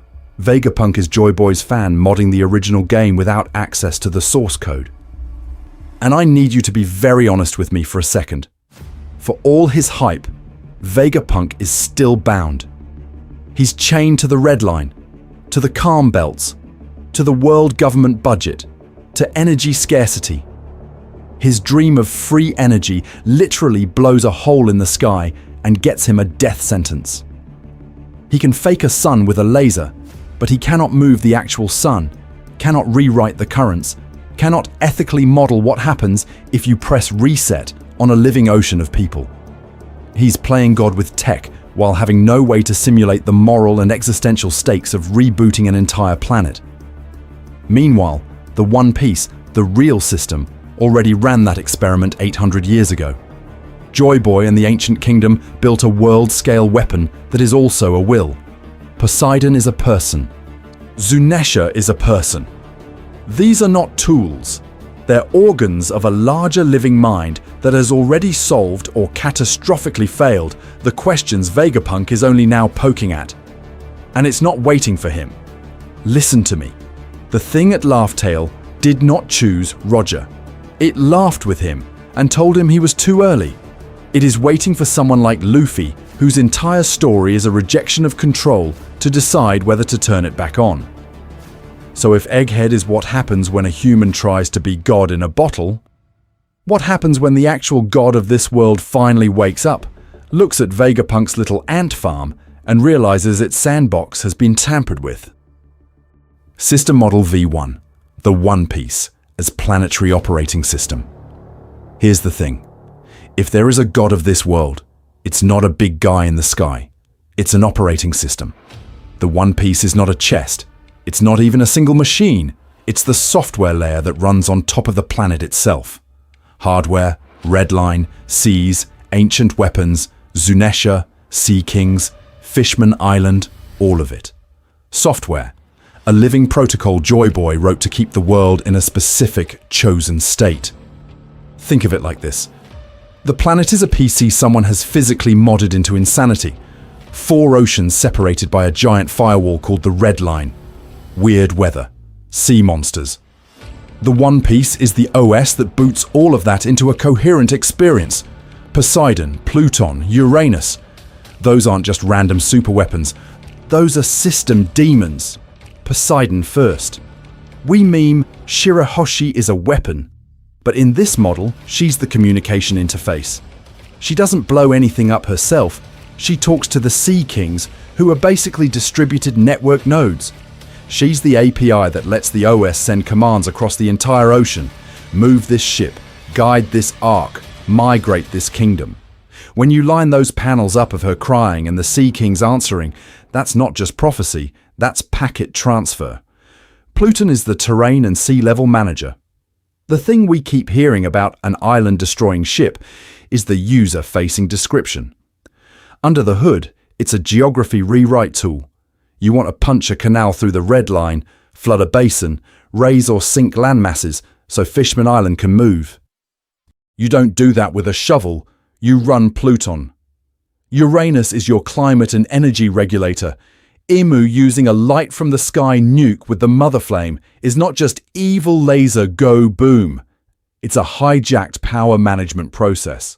Uranus should be the thing that stabilizes or reshapes weather patterns, jet streams, sea currents. In Imu's hands, it's been repurposed into a planetary taser to keep the world in permanent fear. Zunesha and the Sea Kings are memory and enforcement.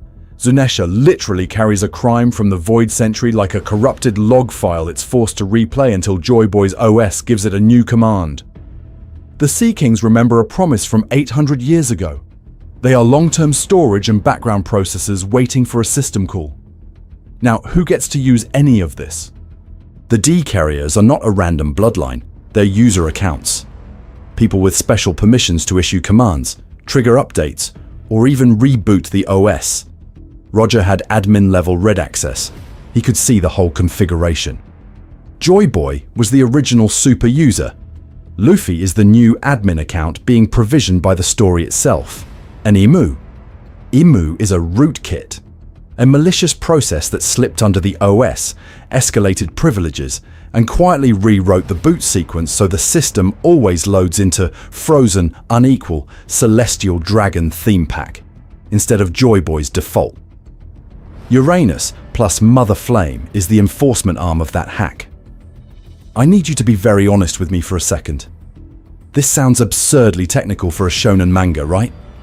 Operating systems, rootkits, user permissions. But Oda keeps handing you gears, keys, terminals, levers, dials, literal control rooms.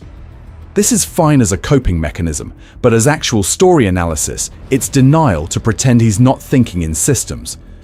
I'm not saying this because I am smarter than you. I'm saying it because when Oda draws a giant world-shaping machine under Eni's lobby, and then later gives you 3 named ancient weapons, he's basically waving a server rack in your face and asking, "So, who do you want running this thing?" System Model V2. The One Piece as living will choosing its host. So if Oda is waving a server rack in your face, we need to talk about what's actually running on it. Because world-shaping OS is useful, but it's not enough. The story keeps using a different word, will, inherited will. The will of the people. The will of D. These are not being treated like cute metaphors for legacy. They behave like forces. They move history. They jump hosts. When you line those panels up, Roger smiling at the execution platform, Luffy grinning in Logtown Lightning, Blackbeard talking about dreams not dying, it stops looking like code and starts looking like a migrating consciousness.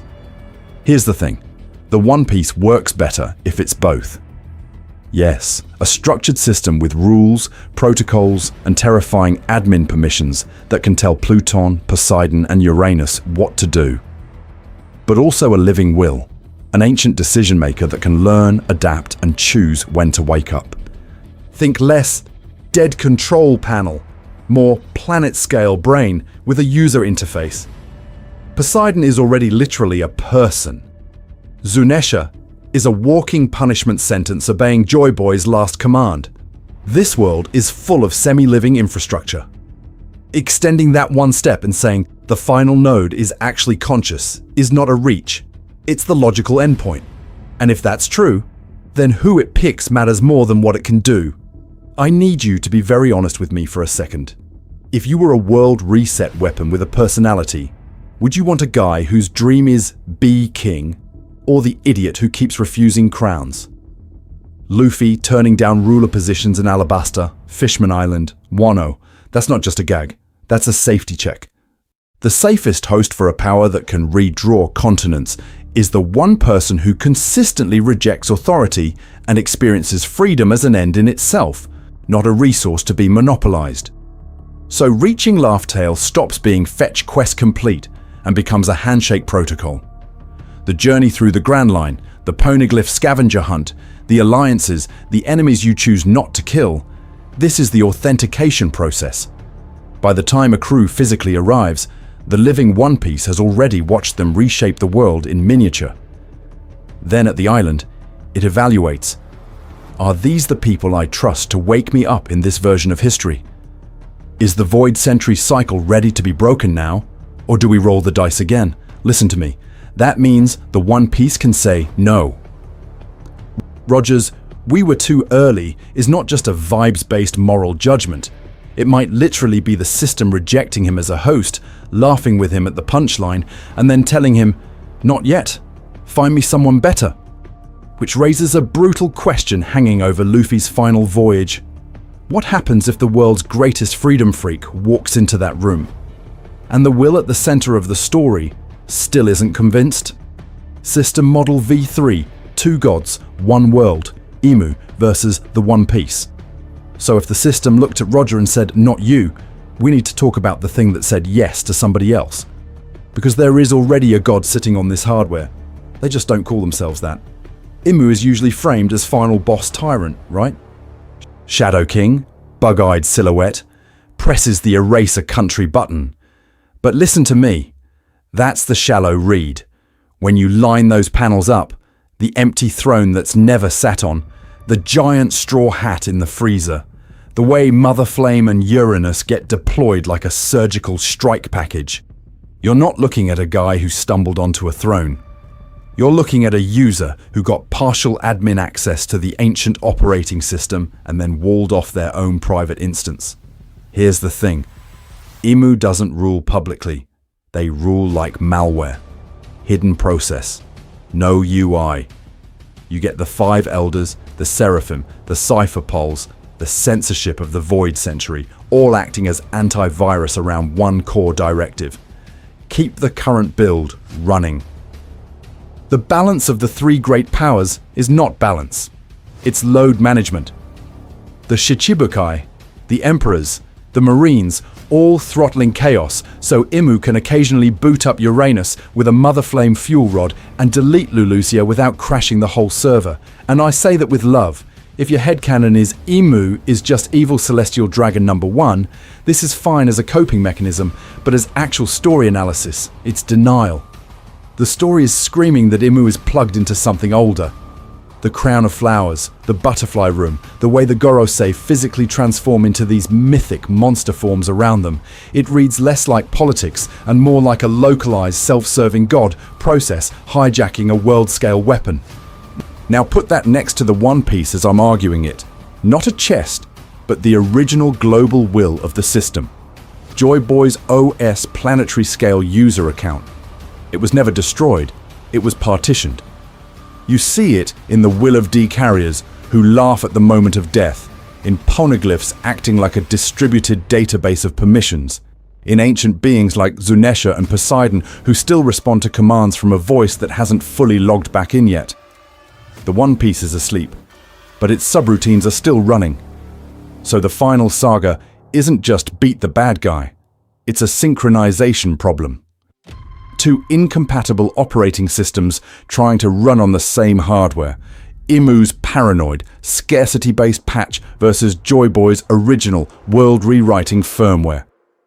Luffy, whose whole thing is rejecting crowns, rejecting control, walks in as the one user both systems are trying to authenticate.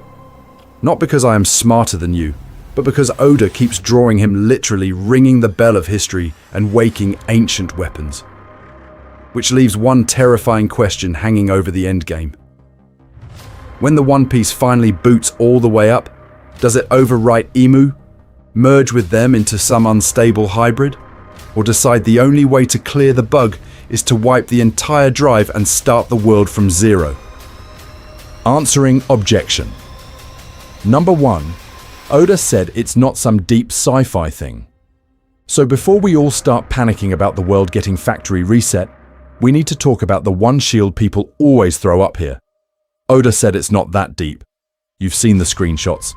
The interviews where he goes, the One Piece is something tangible, it's not friendship, and then answers anything about the ending like a gremlin doing stand-up. And I say that with love. This man will spend 10 years foreshadowing a single hat, then tell a magazine, yeah, I just drew it because it looked cool. Here's the thing. Tangible does not mean simple. A living system can be tangible. A control room is tangible.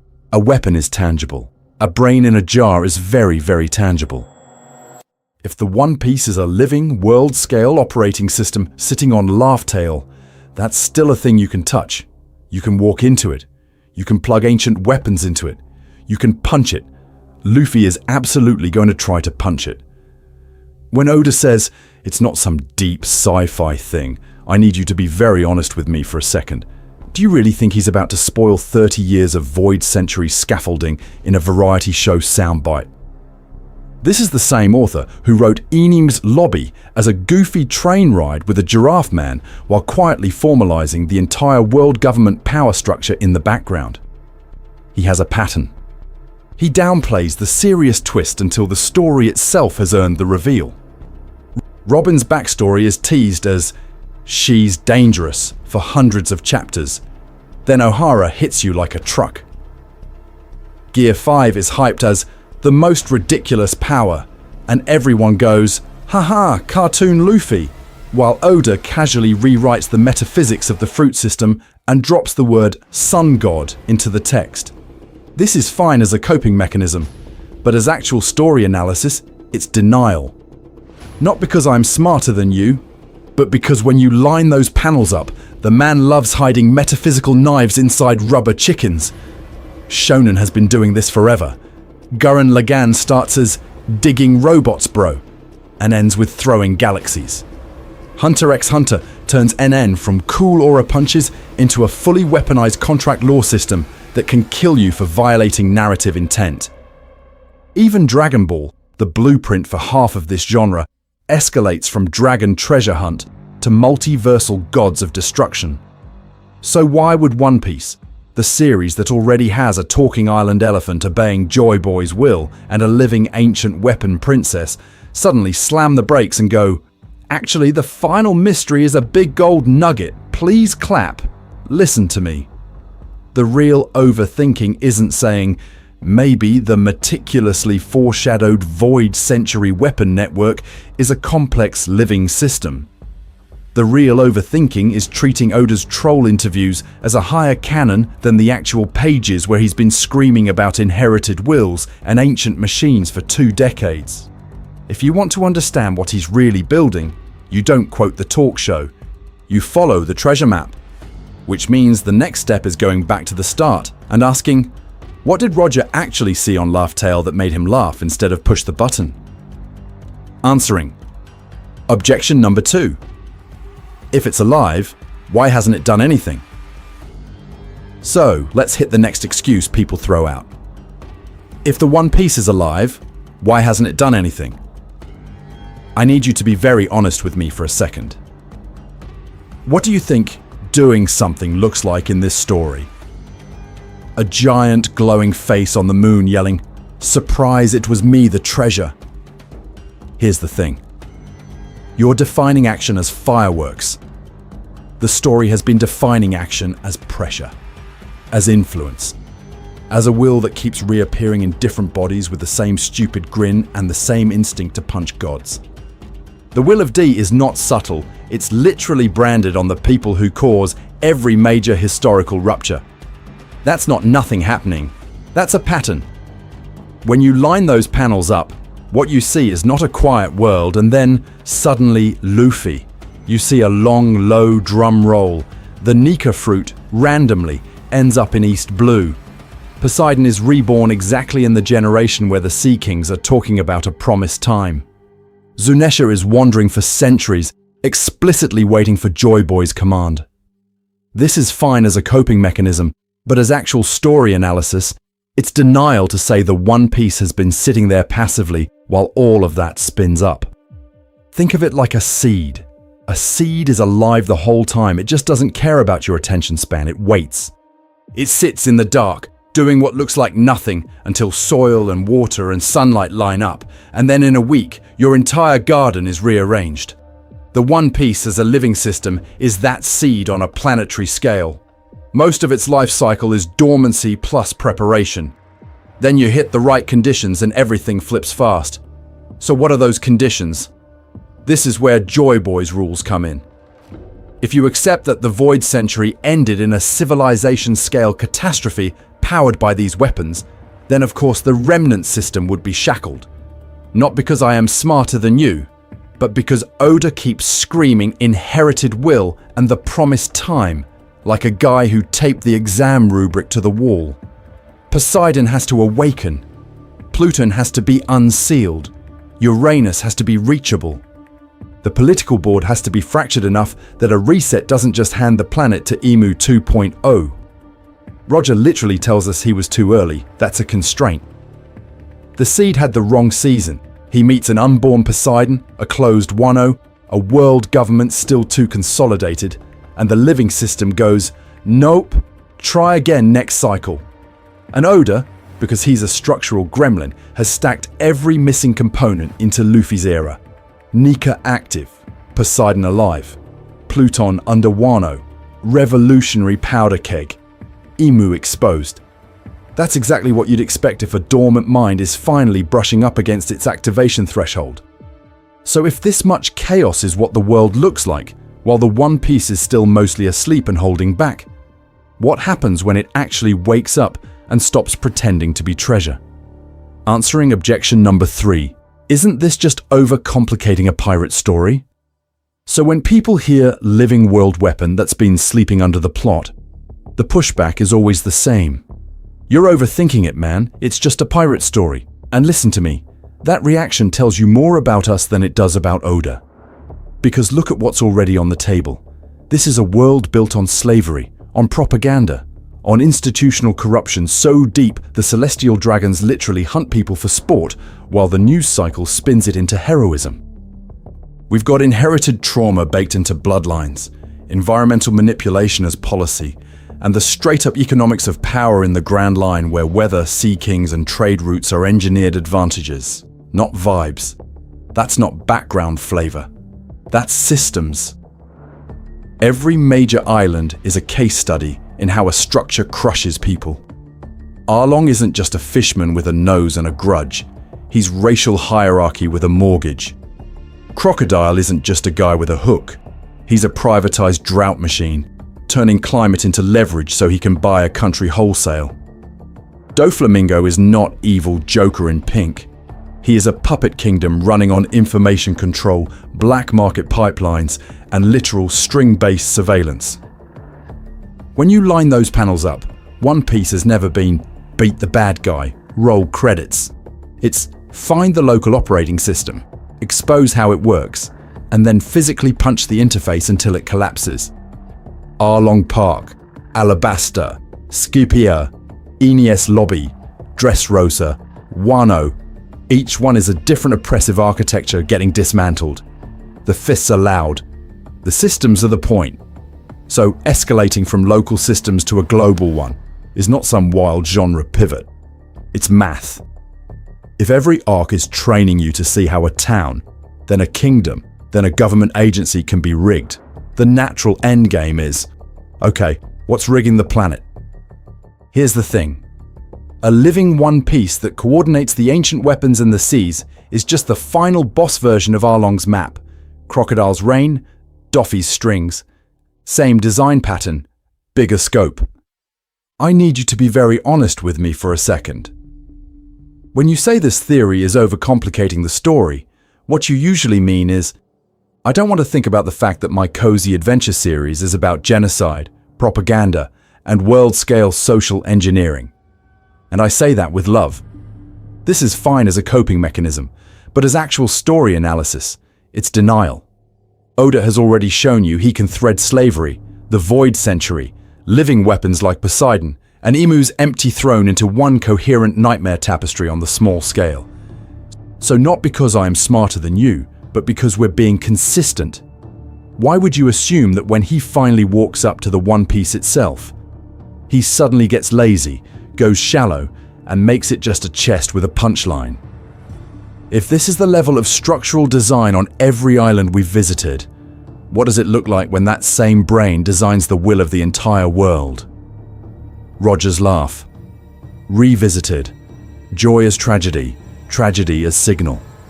So when Roger walks onto Laugh Tale, you cannot picture him opening a dusty chest and reading a dad joke. You have to picture him standing in front of a living system that finally talks back. Not a metaphor, an interface. The last node of an ancient, world-scale weaponized network that explains, in horrifying clarity, the Void Century, Imu's hijack of the empty throne, Joy Boy's failure, and the price of pressing run program one more time. Here's the thing, Roger isn't confused there. He's over-informed. He learns that Joy Boy built a mechanism to rewrite the seas, coordinate Poseidon, Pluton, Uranus, flatten the Red Line, free Fishman Island, and basically reboot the world's political OS.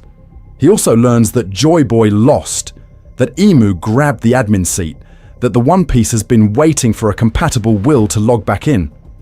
And when you line those panels up with what Odin writes in the journal, too early stops being poetic. It becomes technical. Roger is literally standing in front of a system that says, components offline, user not authorized, prophecy chain incomplete. Poseidon hasn't awakened yet.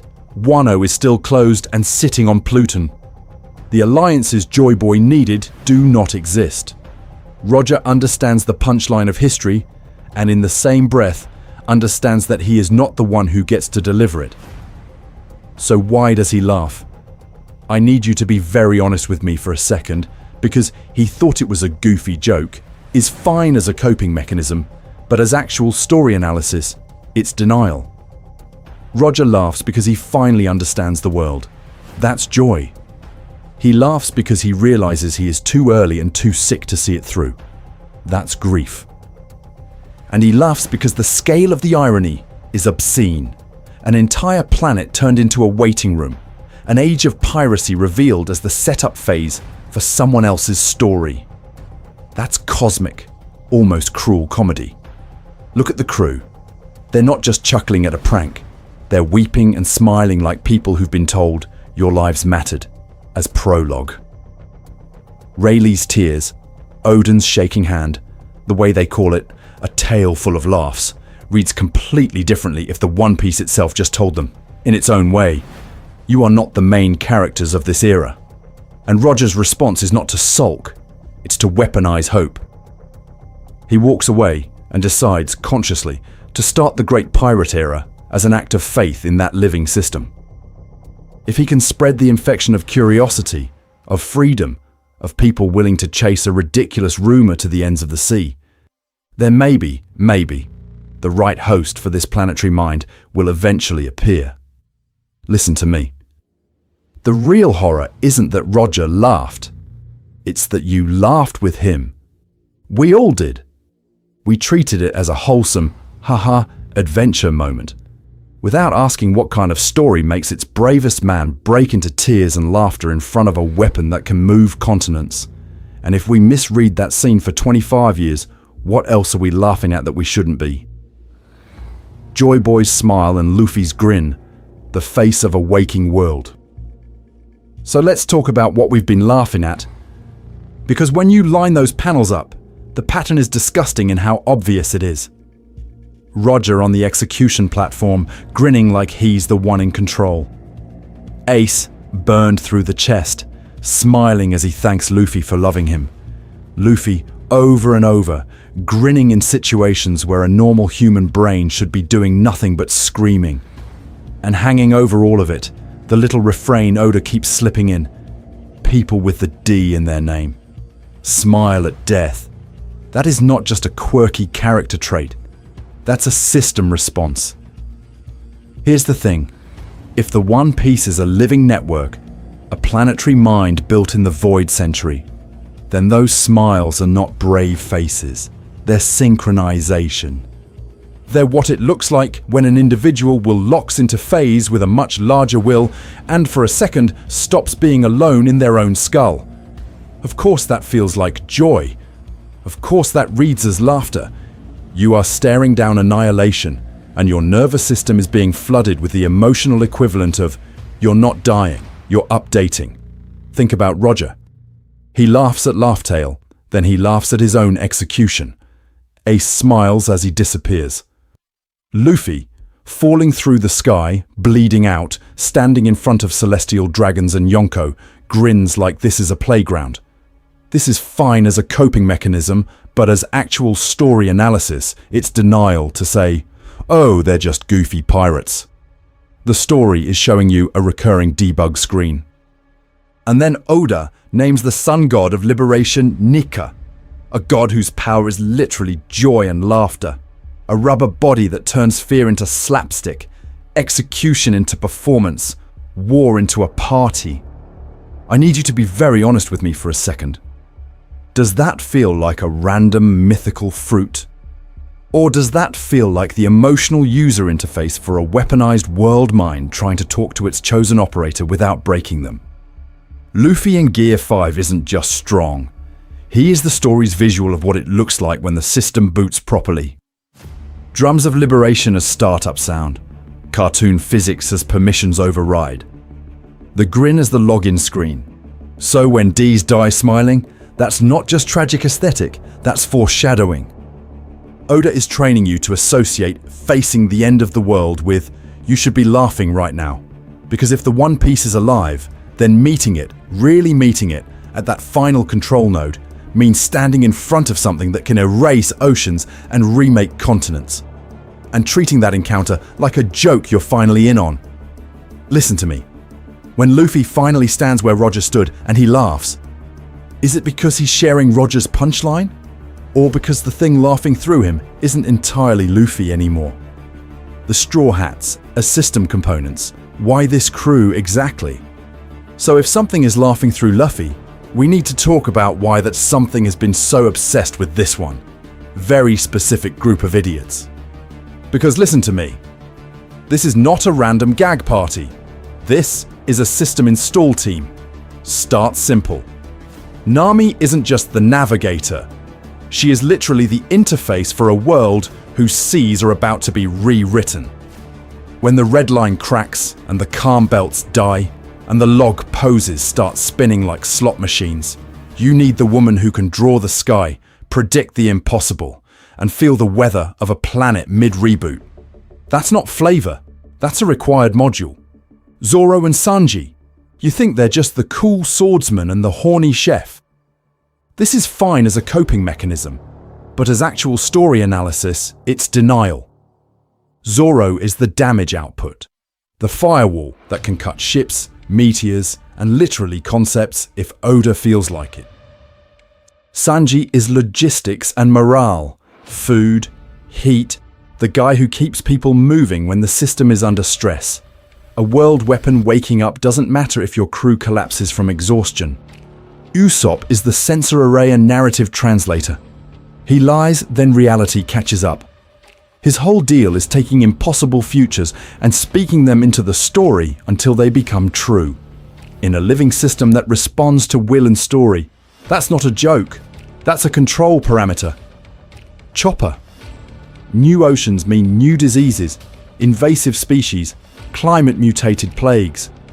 The Void Century weapon doesn't just move water, it destabilizes ecosystems. You need a doctor who has treated reindeer, giants, children, and literal ancient sky illnesses. Frankie is the hardware guy. Ships that can cross any sea, plus intimate knowledge of Pluton's blueprints. When you line those panels up from Water 7 to Wano, he's the human patch cable between sunny, ancient weapon tech and whatever infrastructure is buried under Laugh Tale. Brook is your temporal anchor, a soul that has already died and come back, living proof that consciousness can persist when the body, and maybe the world, breaks. Jinbei is social routing. Fishmen, humans, sun pirates, former warlord. He's the diplomat who can negotiate when the surface and the sea are forcibly merged. And then Robin. I need you to be very honest with me for a second. Do you really think the only person on Earth who can read poneglyphs, who literally decodes the Void Century's API, just happened to end up on the crew destined to reach the final control node? She is the documentation reader, the bridge between a living One Piece's intentions and human comprehension. Without her, Luffy is a kid mashing buttons on a god console. Their traumas aren't random either. Slavery, buster calls, burned kingdoms, medical neglect, racism, war. Every Straw Hat has personally survived a miniature version of the world's systemic failures. Oda has built a crew that can emotionally look a planetary scale atrocity in the face and not flinch. So if this crew is perfectly specs to survive, interpret, and ethically respond to a world reboot, not because I am smarter than you, but really think about this. How long has the living One Piece been quietly curating Luffy's party from the shadows? And what happens if it ever decides someone else would use them better? Inherited wills as update packets. How history pushes forward. So if the crew is being spec'd in the background, we need to talk about the software they're actually running. Because in One Piece, inherited will is not just poetic nonsense. It's literally how the ancient system pushes updates through a censored world. Listen to me. Whitebeard doesn't just die yelling the One Piece is real because Oda wanted a hype panel for your bedroom wall. That's a broadcast packet. That's the dying remnant of the previous era taking the core line of code. This isn't a joke. This isn't just treasure. Keep going. And shoving it into every pirate watching. Ace is the same thing. Ace is Roger's failed install. The world looks at him and sees son of the Pirate King, but the story treats him as a corrupted attempt to carry Roger's will forward, a piece of that original design that never quite boots because the timing and the user are wrong. Then Odin shows up, and the metaphor gets annoying in how on the nose it is. Odin literally reads the Void Century changelog on Laugh Tale, walks back to Wano with the Joy Boy patch notes in his head, and spends the rest of his life trying to configure the firewall so the next user can actually run it. He doesn't overthrow the world, he doesn't use the weapon, he opens the borders. That's not a revolution, that's port forwarding. Here's the thing, Each of these people only has part of the code base. Whitebeard has the declaration. Roger has the architecture. Odin has the deployment instructions. Luffy is walking around like a glitchy USB stick full of everyone's half-installed updates. Will of D from Roger and Garp's line, inherited ideals from Shanks, Odin's dream route through Wano, Joy Boy's label stamped on his forehead by Zunesha. When you line those panels up, the hat being passed, the execution platform, the burning castle, the You're Joy Boy, aren't you? You are literally watching a distributed system slowly reassemble its original design inside one idiot rubber boy. And this is how you beat censorship. You can burn O'Hara's books, you can erase an island from the map, you can even flatten an entire civilization in the Void Century. What you can't fully delete is code that's been compressed into human choices. A father naming his kid, a pirate repeating a phrase, a samurai insisting on opening a country he will never live to see. History isn't just written on poneglyphs, it's written in compulsion, in the things people feel irrationally pulled to do. So if the One Piece is alive, this is how it thinks while it sleeps. It doesn't move. People move for it.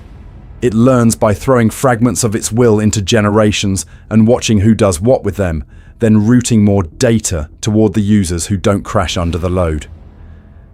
Pattern interrupt for you. In that model, you're not outside the system. Your obsession with the mystery, your refusal to accept it's just treasure as an answer. This is fine as a coping mechanism, but as actual story analysis, it's denial. You are already carrying a tiny inherited will. Not because I'm smarter than you, but because Oda has quietly turned the fandom itself into the final update channel. So, what actually happens at Laugh Tale? 3 scenarios. So, if the One Piece is alive, we have to stop treating Laugh Tale like a loot room and start treating it like a negotiation table. You're not opening a chest, you're walking into a conversation that's been buffering for 800 years. Scenario 1. Symbiotic Awakening.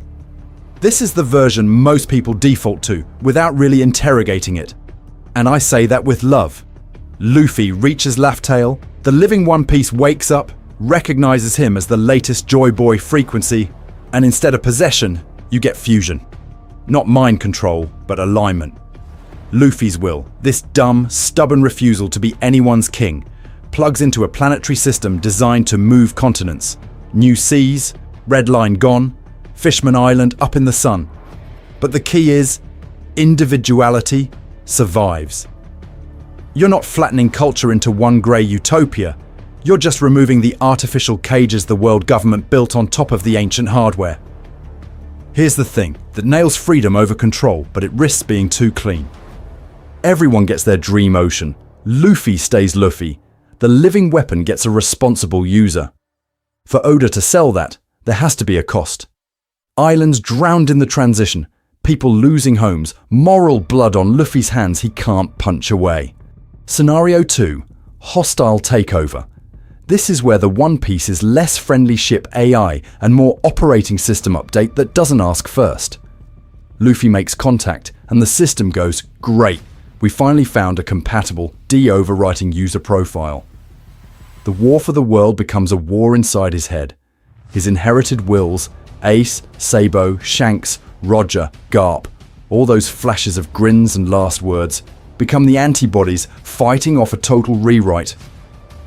Outside, you see it as Luffy's body activating the ancient weapons, rerouting seas, maybe even clashing directly with Imu as a rival god system.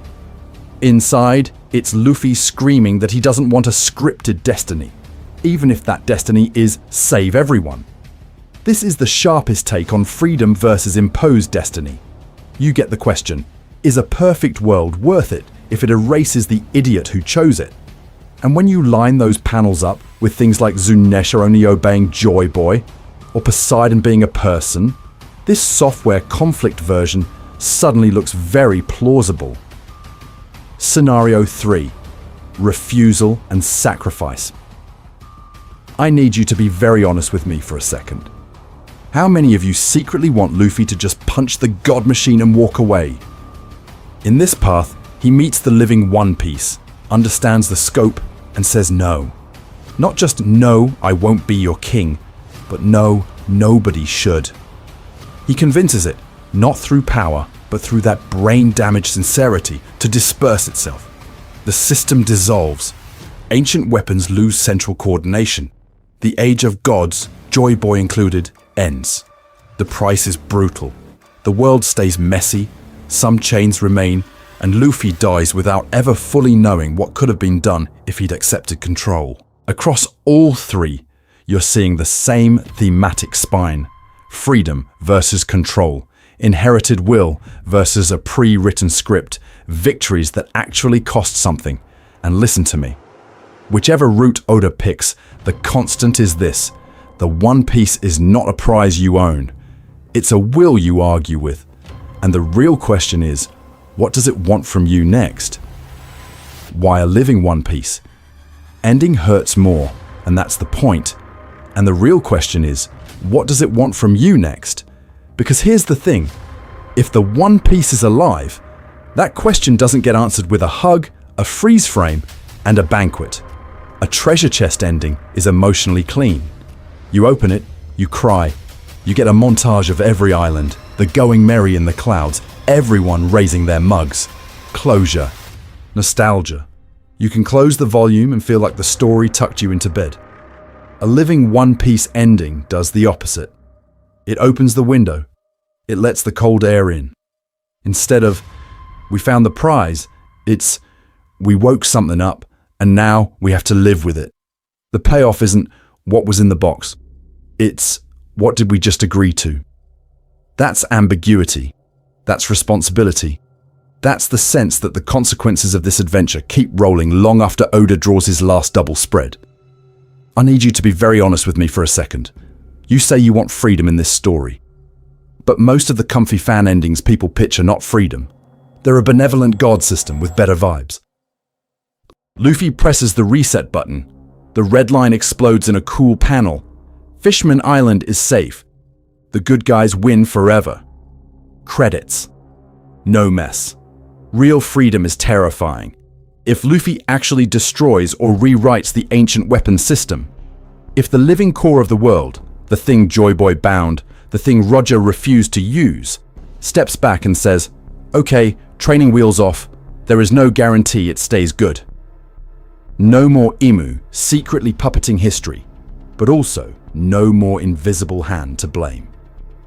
When you line those panels up, from the Void Century flashbacks to Ohara to Dressrosa to Wano, the pattern is brutal.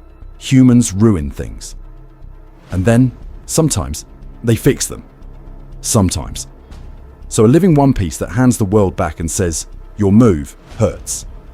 It hurts because failure from that point on is on us, on people, on Luffy, on the D's who inherited this will and can no longer pretend destiny will clean up after them. And listen to me. Oda has been training you for that discomfort since day one. This is fine as a coping mechanism, but as actual story analysis, it's denial to think he's building to a neat cozy bow. Ace dies. Whitebeard dies. Odin boils. Every huge victory is stapled to a loss, a grave, a sacrifice. You really think the final chapter is just the going merry funeral, but happy this time. A living One Piece ending actually honors that history. It takes every arc about systems, the Celestial Dragons, the Marines, the Shichibukai, the Yonko, the ancient weapons, and says, okay, what kind of world do you build when no one's secretly steering? The final choice isn't, do you claim the treasure? It's, do you accept a relationship with this living will, or do you break the cycle and walk away? That's not a prize. That's a thesis defense. So if the idea of the One Piece waking up, looking at Luffy, and not giving you a clean answer makes you angry, if it feels like it ruins the cozy pirate fantasy you grew up with, maybe that's exactly the point. Maybe the story is about to grow up without you, or with you, if you're willing to follow it to the next, much scarier question. Because what happens if the One Piece looks back and doesn't agree with him? A turn. Interrupt. What if I'm completely wrong? So let me slam the brakes for a second, because I need you to be very honest with me for a second. This could all be wrong. Beautifully wrong. Like, we spent an hour building a cathedral of theory and Oda pulls up with a rubber mallet and a fart joke. Wrong. The One Piece could be a giant sake cup, a planet-sized merry-go-round, or Roger's mixtape, and a punchline about dreams. It could be an overfitted pattern on a story that ends with everyone yelling "Kanpai" on top of a chest of very normal treasure. And here's the thing, that's allowed. I am not immune to brainworms. My brain is broken in a very specific pattern-seeking monkey who sees Jesus in Toast Way and Oda keeps feeding it. I am absolutely capable of taking a series about friendship and meat and turning it into a dissertation on planetary weapon architecture and emergent consciousness. Not because I'm smarter than you, because I am just as sick as you. But even if the One Piece turns out to be the world's funniest dad joke, this exercise still matters. Treating the story seriously, following the foreshadowing, asking what the Void Century actually cost, trying to build one coherent model that can hold Imu, the ancient weapons, Zunesha, Poseidon as a person, and that empty throne in the same frame. That is how you honor long-form storytelling. You interrogate the text. You don't flatten it to, he'll wing it. We need to talk about alternative models though, because I'm not asking you to just swallow the One Piece is a living system-level control node as gospel. If you think it's a cosmic library, make the library answer the same questions. How does your version touch Pluton, Uranus, Poseidon, the Red Line, the Will of D, the genocide baked into the world map? If you think it's a giant party, explain why the poneglyphs are a distributed database of war crimes instead of a stack of party invitations. Propose your own system that respects the same constraints. Same canon, different architecture. This is fine as a coping mechanism, but as actual story analysis, it's denial if your take only works by quietly ignoring half the history Oda keeps screaming about. Because underneath the disagreement, we're the same flavor of unwell.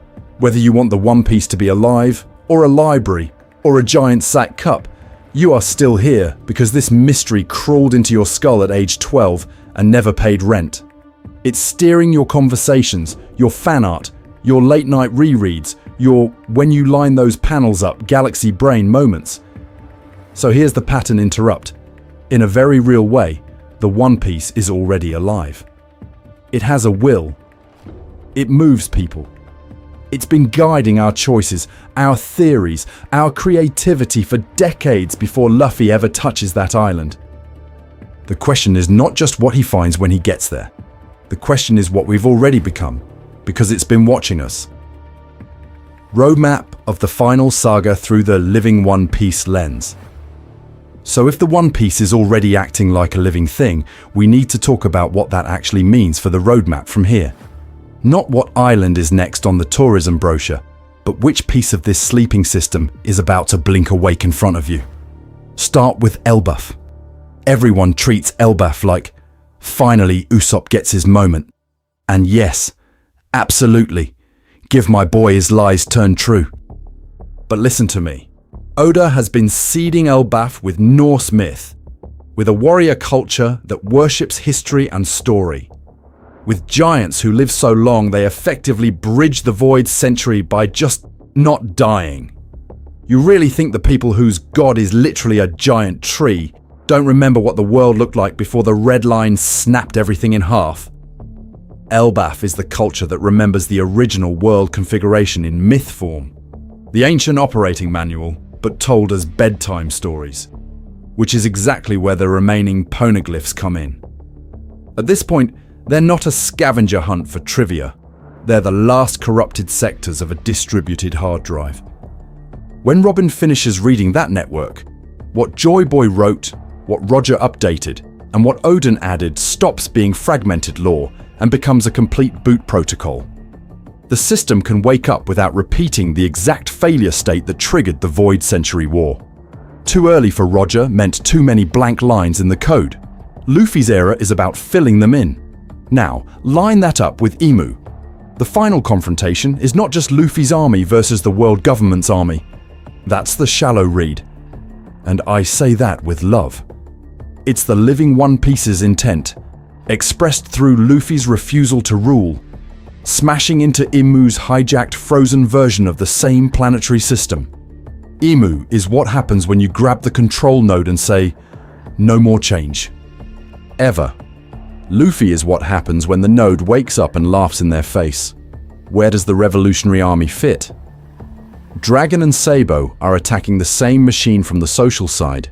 They're rewriting the political firmware, while Luffy rewrites the metaphysical firmware. Different fronts, same will. When you line those panels up, Luffy declaring war on the Celestial Dragons, Sabo at the Reverie, Dragon under the storm clouds, it looks less like separate plot lines and more like a coordinated immune response from a planet trying to heal itself. So from here on, the question isn't, where will they go next? It's, which subsystem comes online now? Elbaf as memory, poneglyphs as documentation, Revolutionary Army as social reboot. Luffy versus Imu as the core process deciding whether this living weapon becomes a world or a tomb. And the terrifying, exciting part is this. Every new arc is no longer just a destination, it's another nerve cluster waking up. Reframing the core question, not what is the One Piece, but what will it do? So, if every arc is another nerve cluster waking up, then we need to talk about the question you've probably been asking wrong for 25 years. Not what is the One Piece? What will it do? That sounds semantic. It is not. What is it? Is an object question. It's you picking something up, shaking it, going, is it gold? Is it a fruit? Is it a big goofy straw hat projector? You're asking about material, shape, category. That's like walking into Vegapunk's lab, seeing a giant machine humming in the dark and going, is it made of steel or titanium? Technically a question, functionally useless. System questions are different. What happens when this turns on? What does it connect to? Who gets overwritten when it boots? That's where the story has actually been pointing. And I need you to be very honest with me for a second. Every time you've seen a fan theory that proudly answers the object question, haven't you felt that tiny itch of, okay, but then what? Here's the thing. Oda has been drip-feeding you what answers in pieces the whole time. Poneglyphs? We already know what they are. Indestructible data blocks, a distributed database of void century history, weapon specs and coordinates. Ancient weapons. We know what at least one of them is. Poseidon is literally Shirahoshi, a living interface to Sea Kings. Pluton, a nation-sized warship buried in Wano. Uranus, framed as a sky or orbital weapon. The what of genocide, of Ohara's books, of the ancient kingdom's fall. All on the table. But notice how carefully he dodges the real thing. What happens when all of that is synchronized? Roger reaches Laugh Tale, reads the full log, and his conclusion is not, wow, neat gold. It's, we were too early. Too early for what? Listen to me. Not too early to appreciate a joke. Too early for a system that hasn't finished assembling its components.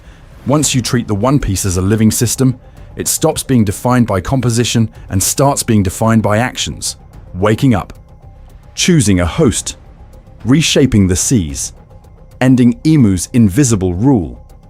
Forcing humanity into a new era, whether they're ready or not. This is fine as a coping mechanism, but as actual story analysis, it's denial to pretend that a world with Zanesha obeying Joy Boy, a princess weapon who talks to leviathans, and a will of D that outlives bodies is building to surprise. It's just vibes. So go back. Ohara. A whole island executed for trying to reconstruct not the treasure, but the behavior of the system that erased an ancient civilization. Roger's Laugh Tale flashback, the crew laughing, crying, reacting to an outcome, to a punchline of cause and effect. Reverie. Imu sitting on the empty throne, a rival operating system already online. Egghead. Vegapunk explicitly talking about the world's true form, about energy networks and a sun that once covered the globe. When you line those panels up, the question shifts. Not what's in the chest, But what does the world do when the last lock opens? And once you start asking, what will it do? All the comfy treasure theories collapse. You can't unsee that. And the next thing that breaks is way worse. Recap. The case for a One Piece that's been watching us. So let's zoom out, because at this point you and I are neck deep in brainworms. We need to talk about what all of this actually adds up to, in one clean picture you can't unsee. Here's the thing. The One Piece is a living will, a planetary operating system built by Joy Boy and the Ancient Kingdom, shattered across the world after the Void Century, and it has been quietly converging on Luffy as its chosen interface. Once you accept system, everything we've covered snaps into place. The ancient weapons stop being random super cannons and start looking like organs. Poseidon is literally alive, a mermaid princess who can route sea kings like neurons. Pluton is a buried engine that can redraw coastlines. Uranus is the missing piece of atmospheric or solar control. Together, they're not three separate nukes. They're a body waiting for its brain to reboot. That brain is spread out. Zunesha is walking memory hardware, sentenced to wander until Joy Boy returns. The Sea Kings remember voices from 800 years ago.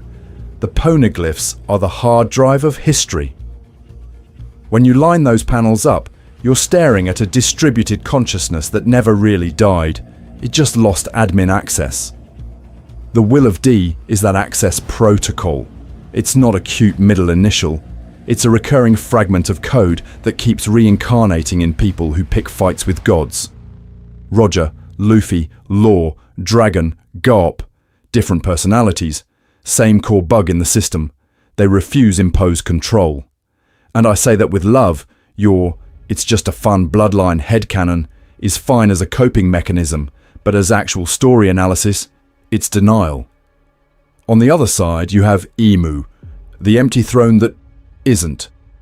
A rival will squatting at the center of the world, pruning islands, burning records, acting like antivirus against Joy Boy's return. Emu is not just a secret king. Emu is the competing operating system trying to stay default. Laugh Tale is where Roger saw the whole architecture. The true history. Joy Boy's failed rollout. The punchline that the treasure is the option to flip the planet's settings back to their original state. He laughs. Not because it's a gag, but because the irony is unbearable. He understands the system, but the user it's waiting for hasn't logged in yet. Too early becomes a rejection message. The world says, credentials not valid. Poseidon isn't born. Wano's gate around Pluton is still closed. The alliances and inherited wills haven't finished syncing. So Roger does the only thing he can. He uses his death as a global notification ping and hopes the next user will be better. Emotionally, that rewires everyone. Joy Boy stops being a tragic clown and becomes the architect who gambled everything on future strangers. Roger's laugh curdles into horror once you realize he walked away from a God mode button. Luffy's stupid grin. That's not just optimism. That's the moment the system finally finds a compatible interface. And you obsessive gremlin watching analysis about a fictional treasure, are part of it. Our 25-year fixation, our pattern seeking, is exactly how Oda keeps this living will present in the culture until the story is ready. I need you to be very honest with me for a second. Does that make One Piece feel richer? Or does it threaten your comfy, just a big party on Laugh Tale ending? Because some pieces are still missing. We don't know what Uranus actually does. We don't know the exact mechanics of the reboot, or how far Oda will lean into cosmic horror versus hopeful freedom in the final chapters.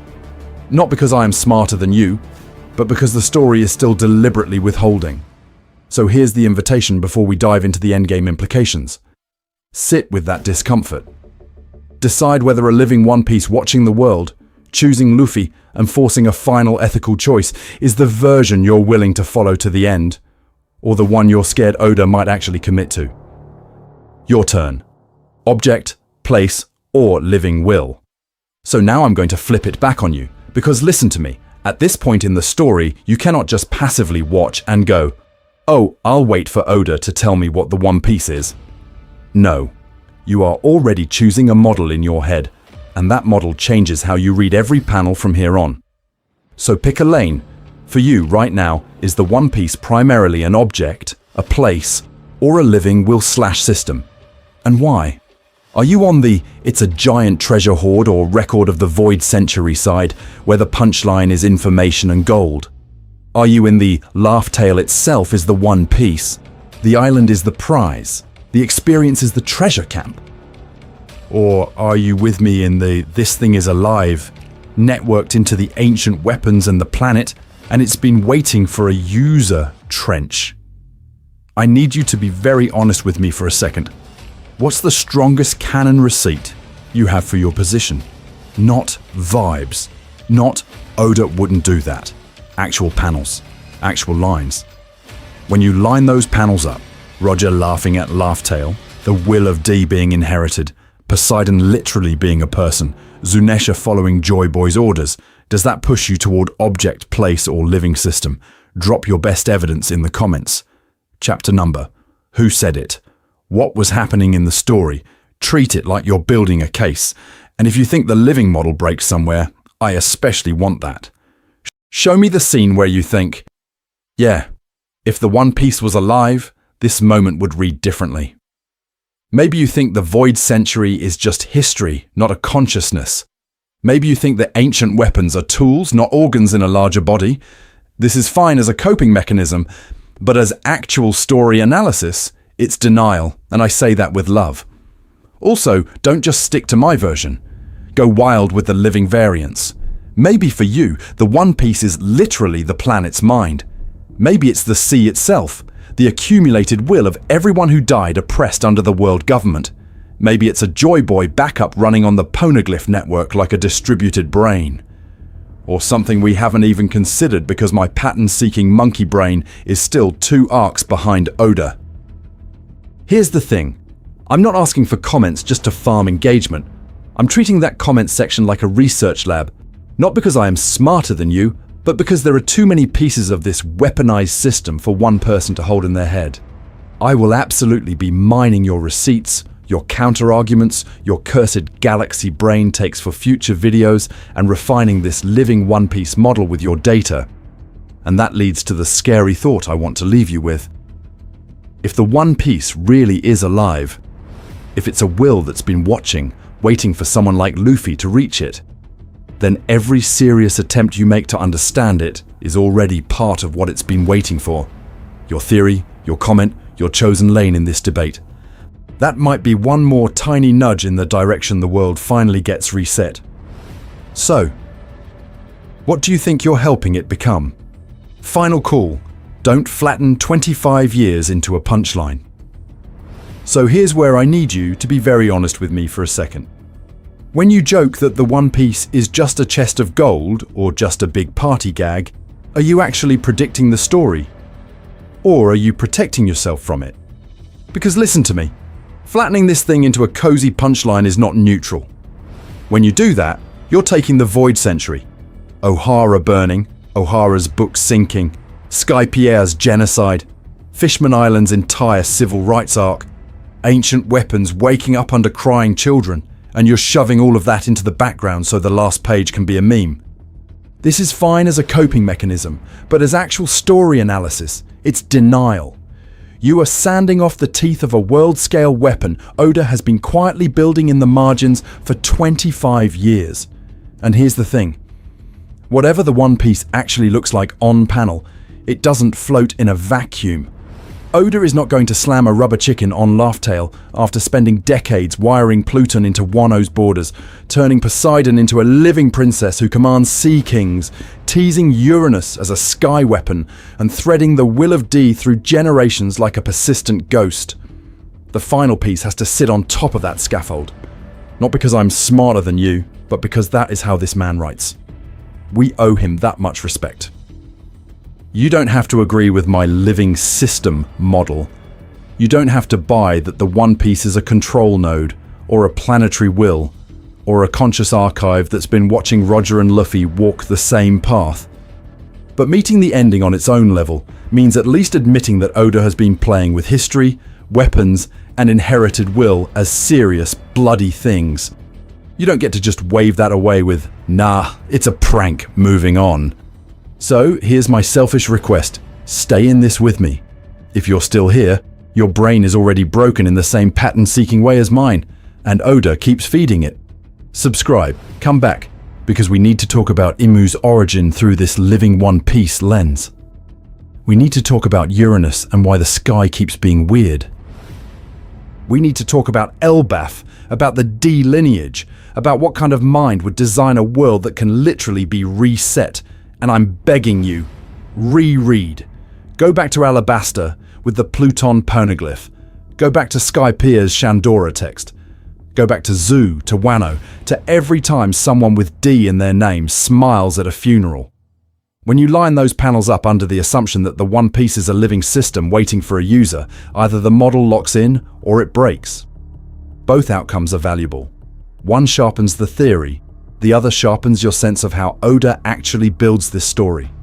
So no, we don't know yet if the One Piece is literally alive. But it is alive in the only way that matters right now. It has you. It has me. It has us arguing in comments, redrawing maps, screaming about sea levels at 3 in the morning. We are still here. We are not done. And until Oda flips that last page, the One Piece is whatever we are brave enough to let it be.